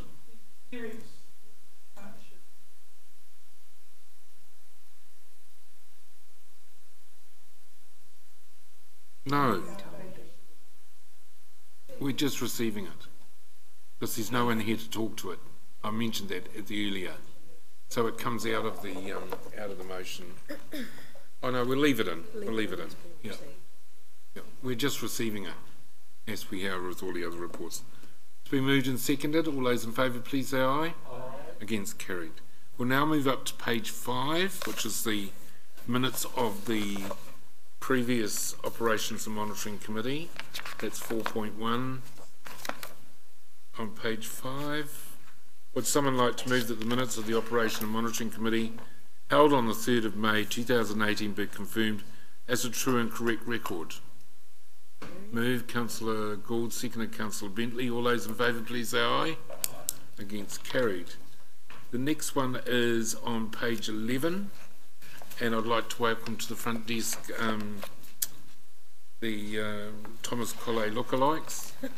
It's Carlo Keogh, who's our Finance Manager, and Dwayne Partolo, who's our Finance Business Manager. They're on that TV program called On the Mat.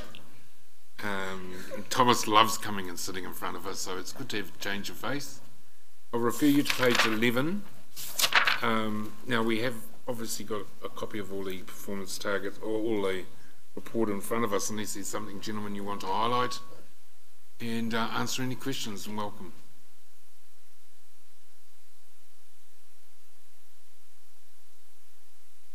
Okay. No, we haven't got anything additional to add, but once again, yeah, just apologise that Thomas isn't here today, and the financial controller is also sick as well. So we have the privilege of presenting the financials for you for April. Yeah. Yeah.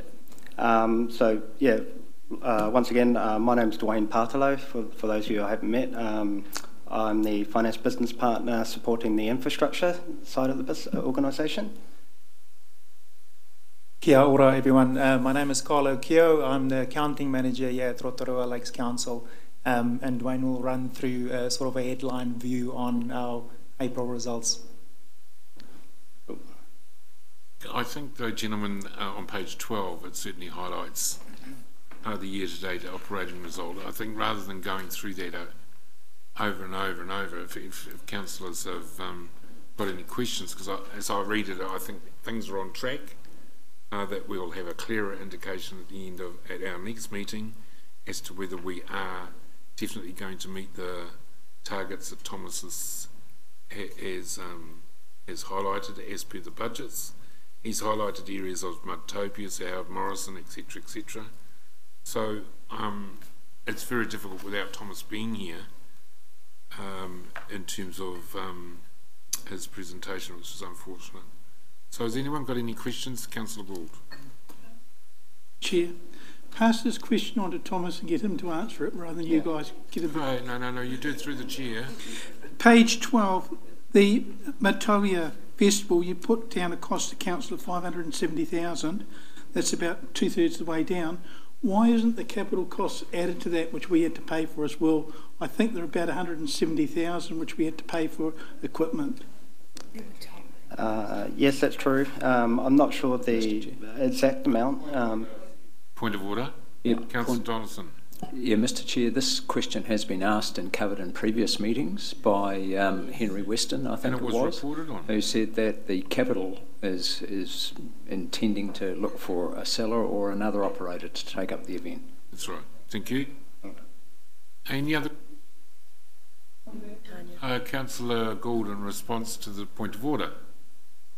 The question I asked is written down on page 12, and if the answer which just come from Councillor Donaldson should have been added to it.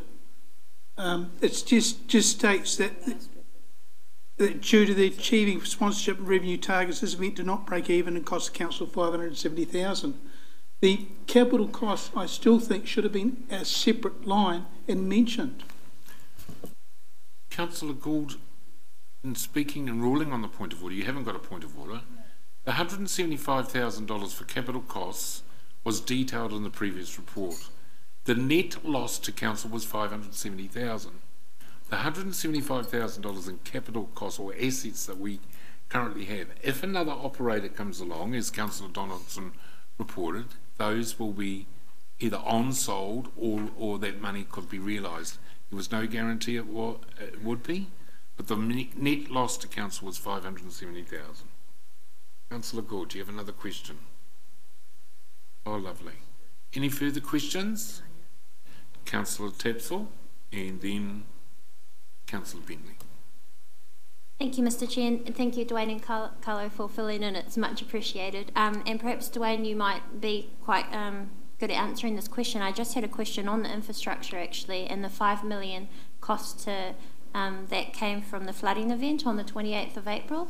I'm just wondering if that $5 million cost is the total cost for the infrastructure or the total cost that will come to council. I'm just not sure if that cost could be recovered by someone else. It's more like Stavros, isn't it? You're making your job very easy today. Stavros? Stavros has microphone in hand, so I'll pass it over. Come to my help, Stavros. Through you, Mr. Chair, the estimated damage from the 29th of April flood is about $5 million damage, mainly transport infrastructure. That $5 million will attract somewhere in the region of $3.5 million NZTA emergency subsidy, for which we applied for, and we actually asked NZTA and the Minister of Transport through her workshop, the Mayor, to see if they can help us with that $1.5 million that was a local share too. Councillor Bentley. Thank you, Mr. Chair. Thanks for your attendance, guys. With your dealings with the financial markets at the moment, are you getting any sort of feeling or indication that the interest rates may be moving soon?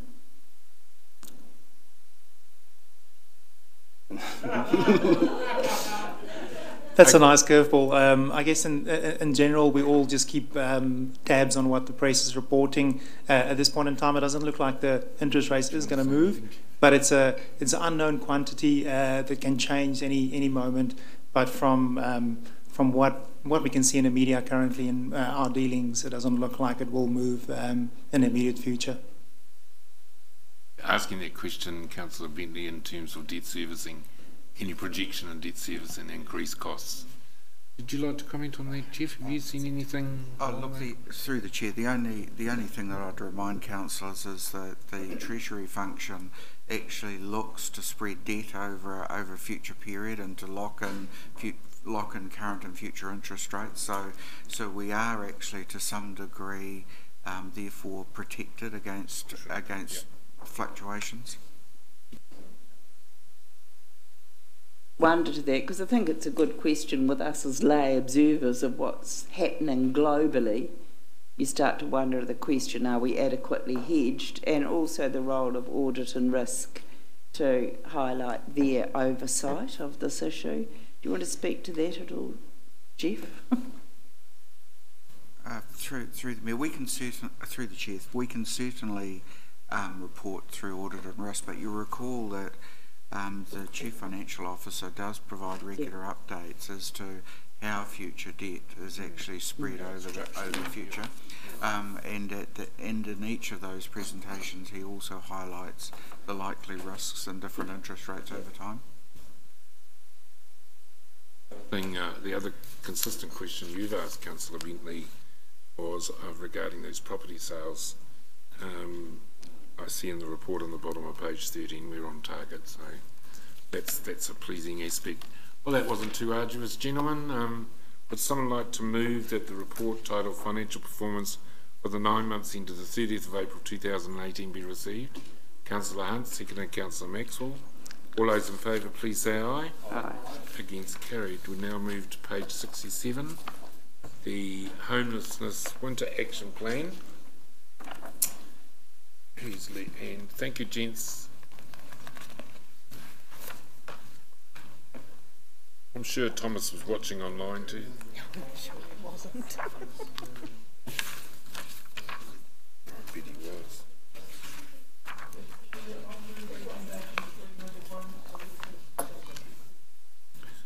It's been moved, Councillor Gould, seconded Mr Patawa Sani Tuli, that the report Homelessness Winter Action Plan be received. All those in favour, please say aye.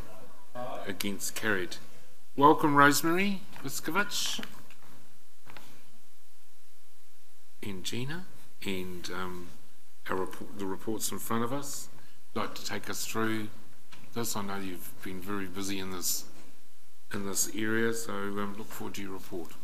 Through you, Mr Chair. So it has certainly been a very busy period recently. In the time between writing this and being presented, there's been a couple of key events in the last couple of weeks which are very topical. So I'll just move through some of the key elements of the report and then update on those things that have been happening as well. I guess we know that the causes of homelessness are complex. There's different types of homelessness, and there's been a lot of concern recently about people who are chronically homeless, particularly living on the street. We know that Housing New Zealand is working to increase the supply of social housing, and they've been meeting with staff just in the last week around progressing some of those plans here locally. We've been working with a range of government and iwi and non-government groups over a number of years, in particular a group called Whiria Te Araha, and they have been redeveloping their strategy around homelessness. Contributors to that include MSD, as well as LifeWise, Link People, Salvation Army, Te Taumata, Ngāti Whakaui, ourselves and a number of others. In recent months, the Ministry of Social Development has put increased funding into the community, particularly for Link People, to work with people who are transitionally homeless and putting a number of services around there. So there has certainly been increased investment and work at a number of levels. Recently, Link People, LifeWise and Te Taumata partnered together on a proposal to Ministry of Social Development, and that's particularly for a proposal around Housing First services, which is a proposal which looks at getting people with a number of issues into housing and then working with around all the other issues that keep them housed.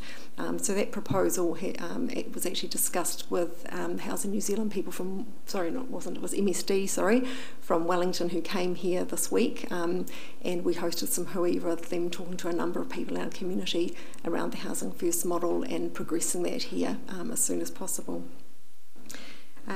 I guess some of the things Council is dealing with at the moment are some of the negative, urgent kind of things in front of us, that things that I guess are highlighted by the Hikoi in the last week. around people who are on the street homeless and concerns about winter, but also balancing some of the things that happen when you have people living in a public space and trying to live in that space, and other people are trying to use that space as well. And I'm thinking of our government gardens and Kuradal Park and other places like that. And there's certainly been sometimes negative behaviours that are difficult for people to share their space and work together.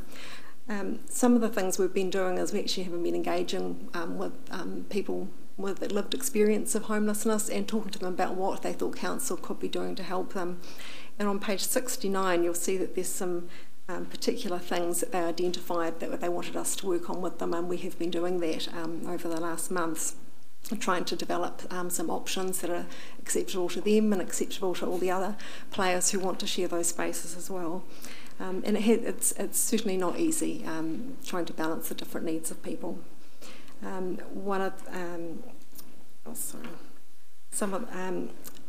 So some of those issues around public perception, wanting to be compassionate, but also managing health and safety for everybody has been an issue. One of the things, again, is that Hikoi has raised is the desire for a night shelter. That wasn't something that the people with lived experience particularly focused on when we talked with them, but a number of people around them and others in the community are very keen to progress it, and there are certainly, we believe, a number of people who would benefit and use that shelter, particularly night time is really cold in Rotorua. So Te Taumata Ngāti Whakaui, I might let Gina actually talk a bit more about this. Yeah. So as you will have read in the newspaper, as you may have read in the newspaper, we would just like to acknowledge the significant work that's being done by Te Taumata o Ngāti Whakaui in partnership with Visions of a Helping Hand Trust, which some of you may know is led by Tiny Dean.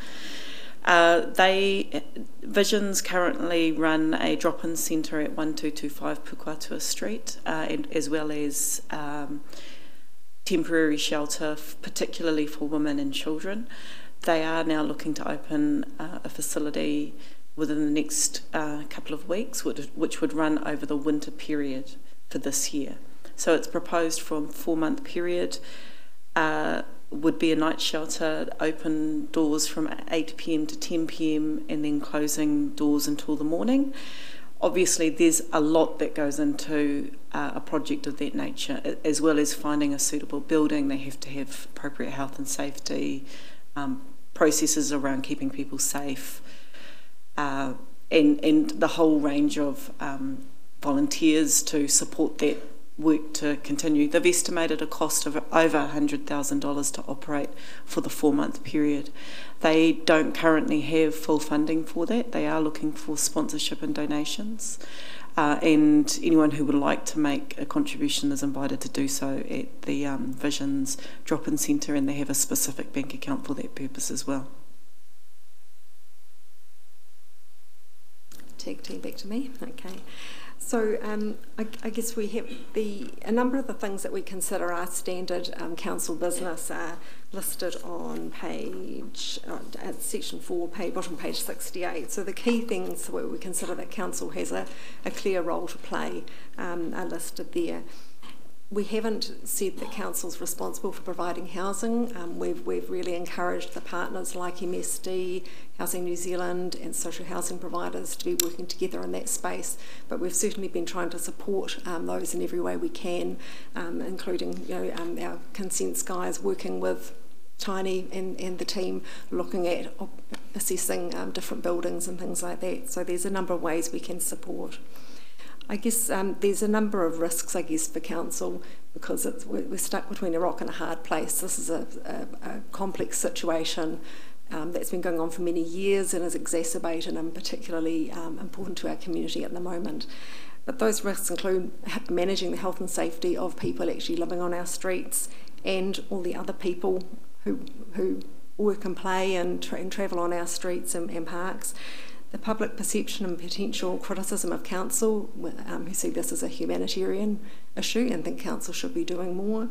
The business perception of council allowing people to ruin the image of Rotorua by having people who have undesirable behaviour very visible. It's of concern to some people. Visitors' perceptions of Rotorua as a safe and a caring place. Safety of use of public toilets after hours. We've been trying to extend the hours of opening for public toilets so that people can use them rather than using gardens. And I guess there's also some pressure on council to fast-track things around a shelter, which may challenge some of the constraints the teams have around meeting regulatory requirements and health and safety requirements. There's a number of things being juggled there. So really I just wanted to provide that bit of an update. As I said, there's a lot of work still going on, both for things in the longer term and short-term things in our community, and there's a number of players involved with that.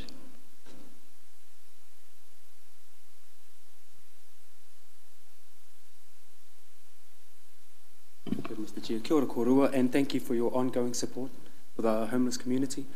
Just a bit of feedback from the hikoi. So last Monday at 10 a.m, over 100 people gathered, and I think I thought it was a strange time, Monday 10 o'clock, but actually it allowed 40 of the homeless to come out and actually spearhead that march. But I suppose I have to give credit to Renee, Kiriona and Ngā Whainga for making that happen, but also to Koro Ken Kennedy and Tamati, also to Tanya and Rowana, Auntie Norma, for all greeting the hikoi. Along the way, it was both tragic and celebratory. That's the rock and the hard place I think we face. But when we got here, personally, I'd like to know the protocol. So it's the second march that's come to council, and it was strange because for me, the perception was the march arrived here with a good kaupapa, and then the security guards immediately jammed the door closed, and our side came out and welcomed everyone, but we were kept outside for an hour in the freezing cold while everyone was making speeches, and no one was invited in, no one was given a cup of tea. The basic manaki, there was more security than manaki, and just as an outsider watching the whole hikoi, I just joined as a member of the community. It amplified that disconnect, that we couldn't even bring people inside on the freezing day, and the bros standing there with just his pair shorts, no clothes. The other bros got just shoes, no shoes, and I thought a bit of manaki would have been come in, have a cordial, have a cup of tea, but it was denied. And so for me it was like, we're trying to do something but also sending bad messages. Oh no. So for me it's like, kia kaha, but also what is council doing when gestures like that arrive at our door? Ora.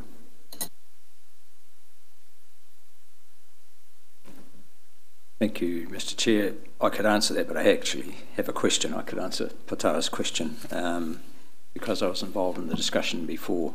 I guess the method of greeting the hikoi was arrived at, but I perhaps leave that to the Chief Executive.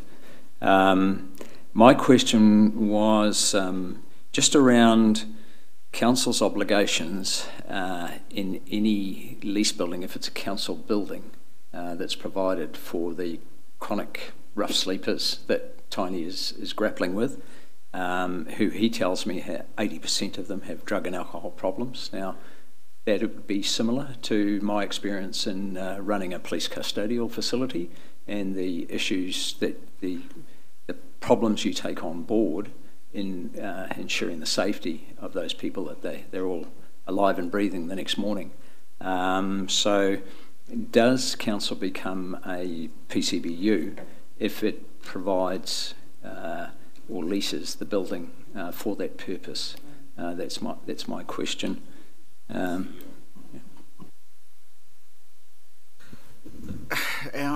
With regards to our responsibility is that it's really restricted to the building itself.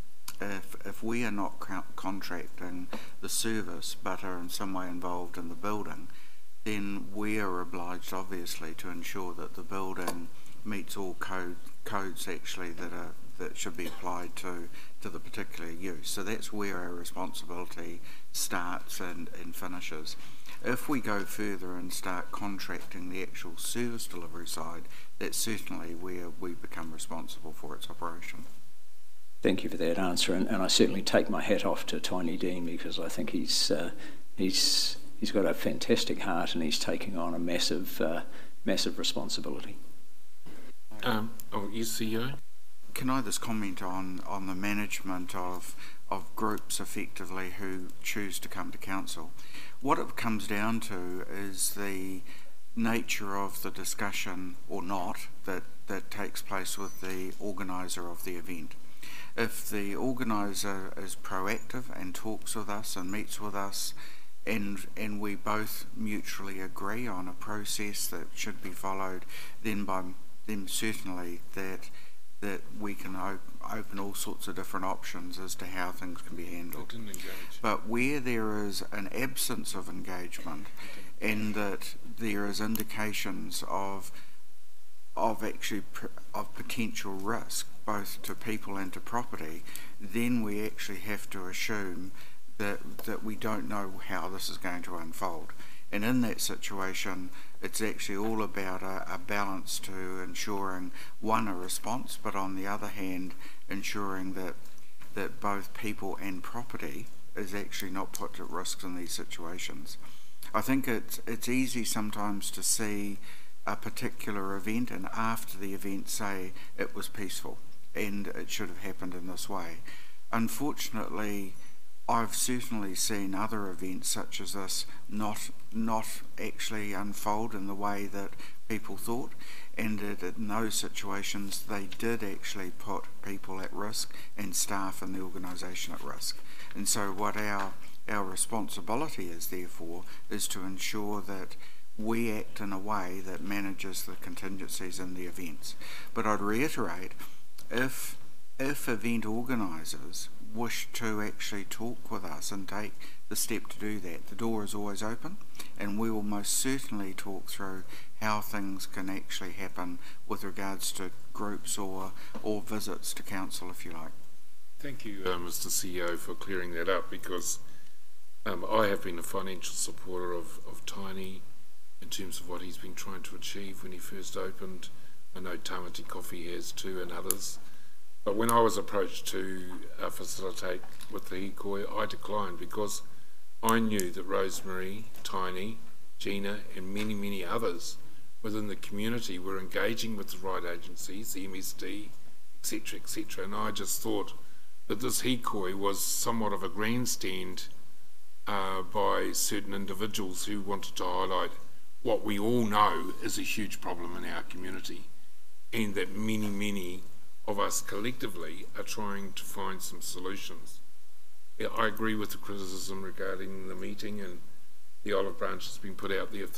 If the organisers come on board, talk to people. I asked them to. I asked Renee to talk to you direct, Rosemary, to make contact with you to organise that this was a peaceful type situation. So I'm assured by your olive branch situation that I was correct, that if you did speak to the people and it was not a boom and bust type where they were going to wreck everything in the building, etc., it's not a problem. So I just want to applaud staff and the initiatives, and I know the work, Rosemary, you've been doing, not only with MSD and Tiny, but Salvation Army, and right across the gambit, and you're to be applauded for that. The next speaker is Metapeka. You were the one who wanted this report. Yes, thank you very much, Mr. Chair, and I'm pleased that the hikoi did take part, did come about. I have to say that there would have been a risk element, I believe, so I'm pleased that the meeting was held outside. I had to stand, for goodness sake, for an hour as well, and it was cold.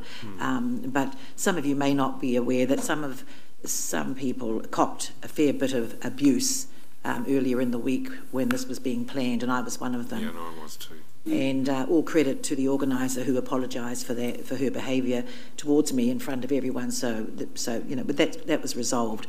But I mean, as we know, it's this is a complex issue, and there have been many people and providers working in this space over a number of years trying to come up with a long-term solution.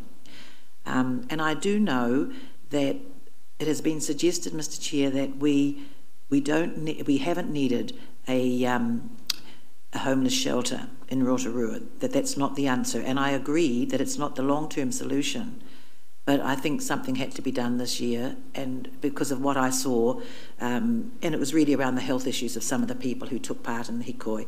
because what if we do nothing and somebody actually dies somewhere in Sleeping Rough in Rotorua? I would hate that to happen, and that's why I'm pleased that now there's going to be something done. It is only a short-term solution. I appreciate that, and I think it should be a short-term solution, and at the same time those involved will be working towards a long-term solution. But I know we often, as a council, put up barriers when people come to us, and it's happened over many years when they've been looking for a night shelter. Every house or every potential house that's been identified, there's been a problem. And sometimes I've often felt that the problem lies with us because we want to make sure the health and safety of anybody looking at it won't be compromised. Well, goodness gracious, the health and safety of these people out on the streets at night, there's a real risk there as well. So I just hope that we will, yes, we want to make sure that people are safe in any property that we might have, but at the same time we shouldn't make it onerous for them to get into somewhere for a few months to get them off the streets and work on all of those other complex issues. I do not think we should be going anywhere near the provision of services, the wraparound services. We don't have the skill for that. There's expertise required, but at least with the people who are involved, the providers, they know who's who operates in the space and who could be there quickly to provide those services. Providing a home, providing shelter is one thing. The biggest job will become in actually identifying and assessing and providing those wraparound services. And that, I might add also, is where there's an element of clear risk at certain times because of what the people have in terms of multiple and high and complex health needs. So, but I'm pleased, and thank you, Rosemary, for your efforts, not only just recently, but in the last few years. You've been at every meeting that I've attended with the other providers, and you've been able to just quietly work away and make sure that everybody was doing the best that we can in what is clearly a difficult situation. I might also add that many of the issues that the people have been escalating. It's been clear in the last few years, it's been escalating with the introduction of different, it's called opiates or drugs and that. And it's just becoming very noticeable on some of the behaviours of the people. But thank you, Mr. Chair, for that. Thank you, Medipeka. Your worship to me. And thank you for the report because I think it's very succinct, and I want to congratulate you both for your work with these in the other sector. And before I get into the sort of short-term and long-term, if I could just talk about the hikoi myself, because we met in the morning before the hikoi. I was not given any notice of the timeliness of this. So it is a two-way communication about, can you be there? No, couldn't be there. So you're accused on the street of not showing any interest in it, not having met people, and yet behind the scenes, these two staff for council had had several meetings with the right people, as Councillor Rotorua Tate pointed out. But I felt there should have been a political presence there, and I was really pleased too that Medipeka was able to get there with Deputy Dave. So we shouldn't be looking at one another and saying, well, they got there in Tania, so the rest of us don't care about the homeless. We do. It's an issue, and it is a community issue. It's a complex issue. And if it could be solved, it would have been solved by now. And I think we've got to look at the drivers behind this. It's much more than the drug users. It's actually the immigration policy and other drivers that are far bigger about the explosion of growth in Auckland and people coming down. So that the drift is occurring into Hamilton, Tauranga and Rotorua, and it becomes a community issue. I'm thrilled there's been a short-term response for winter, and I congratulate all of those involved. But you know, the Chief Executive didn't say with this hikoi that some council staff were actually threatened, and I will say that. And it was those threats that I met the Chief Executive that morning and said, you've got to make our staff safe. They're absolutely defenceless when they've been involved in a process that was a good process, and that was unacceptable. So I'm very glad that the Chief Executive responded accordingly, and great you fellow councillors who were able to get there, got there and heard and saw and felt what you express, because it is an issue that when you see it and feel it, it's palpable, and it needed this short-term solution. I just want to answer the issue of health and safety and the barriers that you perceive that we put up. If there were ever a fire in a building that was found and lives were lost, people would look at us and say, what'd you do? Why did you let them in there? And it's the most difficult balance. When you want to house those over the winter months, we've also got to make sure it's safe and not fit for purpose. I agree. They'll go anywhere. But then who holds the risk and who's accountable? That shouldn't stop us doing something, and it hasn't for those community providers. Where I want to see us go and is to keep working with the collective that are working well together, but look longer term at what those homeless people actually told you at those meetings about what they want. And you've got that written down here so well. And what do we do about those in the long term? And I've got a concept that I want to throw on the table. There's two issues. Do we as a council, we have to ask ourselves, do we want to lead the coordination of this housing first policy as a council? Do we see? It's all very easy for us to say, well, Councillor Rotorua Tate's got skills in this field. She's got skin in the game. They're asking for a lead agency to step up. Is that us? Is that our responsibility? And that's a question we've got to ask. It's great there is a housing first policy, and yet we need to get our heads around it. I'm not sure about that like yourself, Councillor Rotorua Tate, but I think that's a question we as elected officials need to ask. Is that a council role? Because it's called community leadership in my book, and I sort of think yes, it is, but are we adequately resourced, and have we got the capacity as a council to respond to that responsibility? Because the buck will then stop with us. Your Worship, Gina just wants to make a comment, or Rosemary. So when MSD was here this week and talking about the Housing First model, they were talking about what's the community leadership that would support that model and make sure it's the right providers and is responsive to the community. And the feeling of a number of us there was that the Rotorua Working Together group actually has a group of those senior community leaders and good connection to communities, and that would be a good forum to consider. Yeah, I agree, but then we may need to adapt, because the community voluntary sector and iwi aren't part of that. So, that would have to be an adapted plan that's very targeted to meet this challenge that we've got as a community. And I think that is the appropriate place. The next issue I think about and thinking creatively and outside of the square, I've got this concept of a people's marae. So the Tangatarua model that is fitting for Toi Ohomai, why can't we have that in the heart of our community? And let's have a think about that for the medium to long term too. A people's place.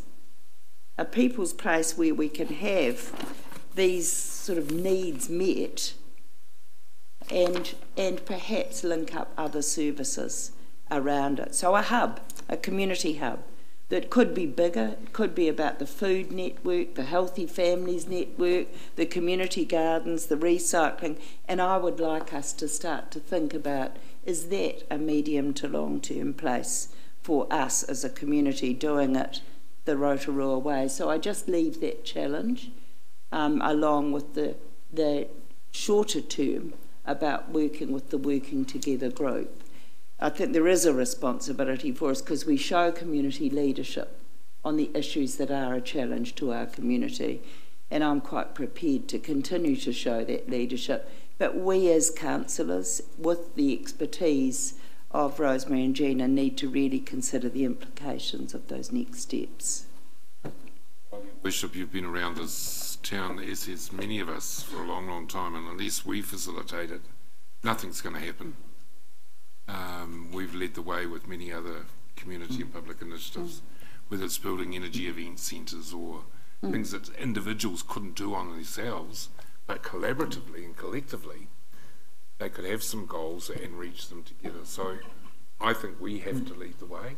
Mr. Chairman, Yes, sorry, could I just respond to a point that the Mayor asked? It was around Housing First, and I was at the meeting this week with the MSD people, and I was pleased to hear in depth about Housing First, and they want it to be successful, obviously, and there would be some putia available to anybody who might facilitate this, absolutely, because resources are required, and without the right people, or certainly the lead organisation being there right from the start with the skills to do it, it might not be successful, and this government wants it to be successful. So, absolutely. Thank you. Potawa? And I'll come back to you. Tautoko that the socialist in me rejoices with the sound of a Tangatarua People's Hub. Beautiful. But more around the hikoi itself, what's happening is incremental and gradual. What the hikoi did was it made it sharp. So when 100 people walked in and everyone saw the homeless right there in front of them, and there were tears. And then that very day something happened. So sometimes it takes transformative events immediately and not gradual glacial policy events. They have to work side by side, but for me the hikoi worked because something immediately happened. We weren't doing risk assessments. We weren't looking at who's going to pay for it. We saw that there was a human right and there was basic humanitarian needs, and people responded. So I understand this gradual glacial policy, but I also think sometimes we've got to just do something.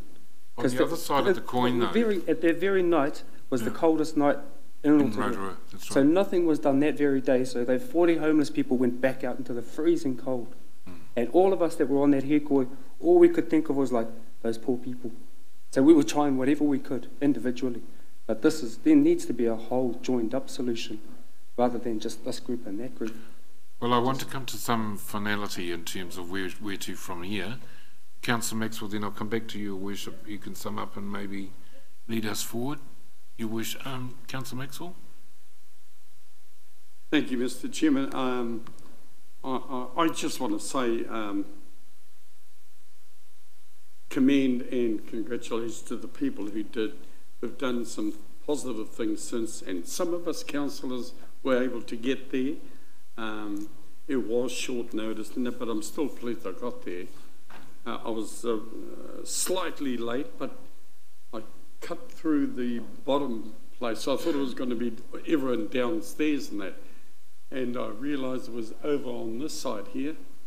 And business was continuing still down below. There were a lot of people in there. So I think it was the right thing. And I got out there and, well, it wasn't cold for me because the sun was shining after lots of rain. But for me, I think there's some wonderful people working in there. Ngāti Whakau, Taumata, Norma and Roana and Metapeka and many are working in trying to do something about this. This problem's been around for us for a while. We've tried to address it in the past. We put $30,000 aside, I think, if I recall, in hopes something could happen. But you're right, that hikoi did something. It did help. And it was, I thought, well handled by Kiriona and even Kingi from Te Tātou. He kept a bit of control. If you listen to some of the people on the fringe on the outside, there was a bit of shouting, a bit of something going on, but they were being urged to sort of behave by their own people. I appreciate what you're asking, Potawa, about a protocol for here. Well, unless you meet beforehand, like what was said, or some arrangement. I think I've tried to be at every hikoi that's marched on council, from the Sophia Street people who wanted their balls kept open and marched on the council here and came here, and 70, 90-year-old people with umbrellas were going to hit us councillors, but hey, and came here, and it ended up being too big for us. Parliament had to pass something. There was 1986 police were here. not our own councillor ones. There was a beautiful hikoi that arrived there. They must have had arrangements beforehand. It was about Te Ngai Road. They all sat in this chamber. It was full. They didn't march on us. They came in here, and a pōhiri was held, mihi, and it was done in a very controlled way about Te Ngai Road. I thought that was good. I was being a little bit facetious when you said, what are we going to do about it, and things like that. I thought, let's make this a hikoi-free zone, and you know, that's one way around it, but that's a bit facetious. Lina, the aquatic centre one came. I don't know what would have happened that day if they came into the chamber when we're having our meeting. I'm really not sure. In actual fact, we only had a meeting recently where it's all resolved now, and I wonder, what did they march for? Because they were marching originally for their staff positions, and everyone bar one had a job. So little things like that, but hats off to the people who are doing the mahi at the moment. And if you saw on TV about 5 nights ago, the whole world is dealing with it. The homeless in Paris is 3,000 of them. And they were, the whole council were trying to, you know, what do we do? But theirs is bigger than our problem. But good corridor, and I think the solution they've come up with, a short-term solution at the moment, will help us step over. A good move by council. Your Worship, finally, and I'll seek a mover and second of the Well, you have recommendations really in summary 4.8, but if I could just add one. So if you look at page 70, they're all there, about the short-term working collaboratively with partners and support the Housing First model. That needs more discussion, but support in principle for the Housing First model. How we lead on that is the question that I think falls out of there. Take a compassionate approach, I agree. Support access to public facilities, that's right. Assist the community groups wishing to develop shelter to understand and meet regulatory requirements. I would also add, explore the opportunities for a people's community space in the heart of our community. I'd just like to add that. And then I think that falls to a discussion with the role of the portfolio lead for the people portfolio, how a project would look in the community leadership working group, and then supporting the short-term option as far as we Worship, can. if you're prepared to move, I am prepared to number move. 2 with those 5 Yes. bullet points under 4.8. Yes. Incorporated in that too. Yes. Are you happy to move that way? I'm happy to move that way. Someone like to second? Councillor Medapekaro Kawate. So we're moving that committee recommends to council to support the outlined approach to addressing homelessness in collaboration with groups and other agencies. And first bullet point, continue to work collaboratively with partners in supporting the Housing First model. Take a compassionate approach to manage safety in public places. Support access to public facilities to help meet the needs of people living on the street currently. Assist community groups wishing to develop shelter to understand and meet regulatory requirements.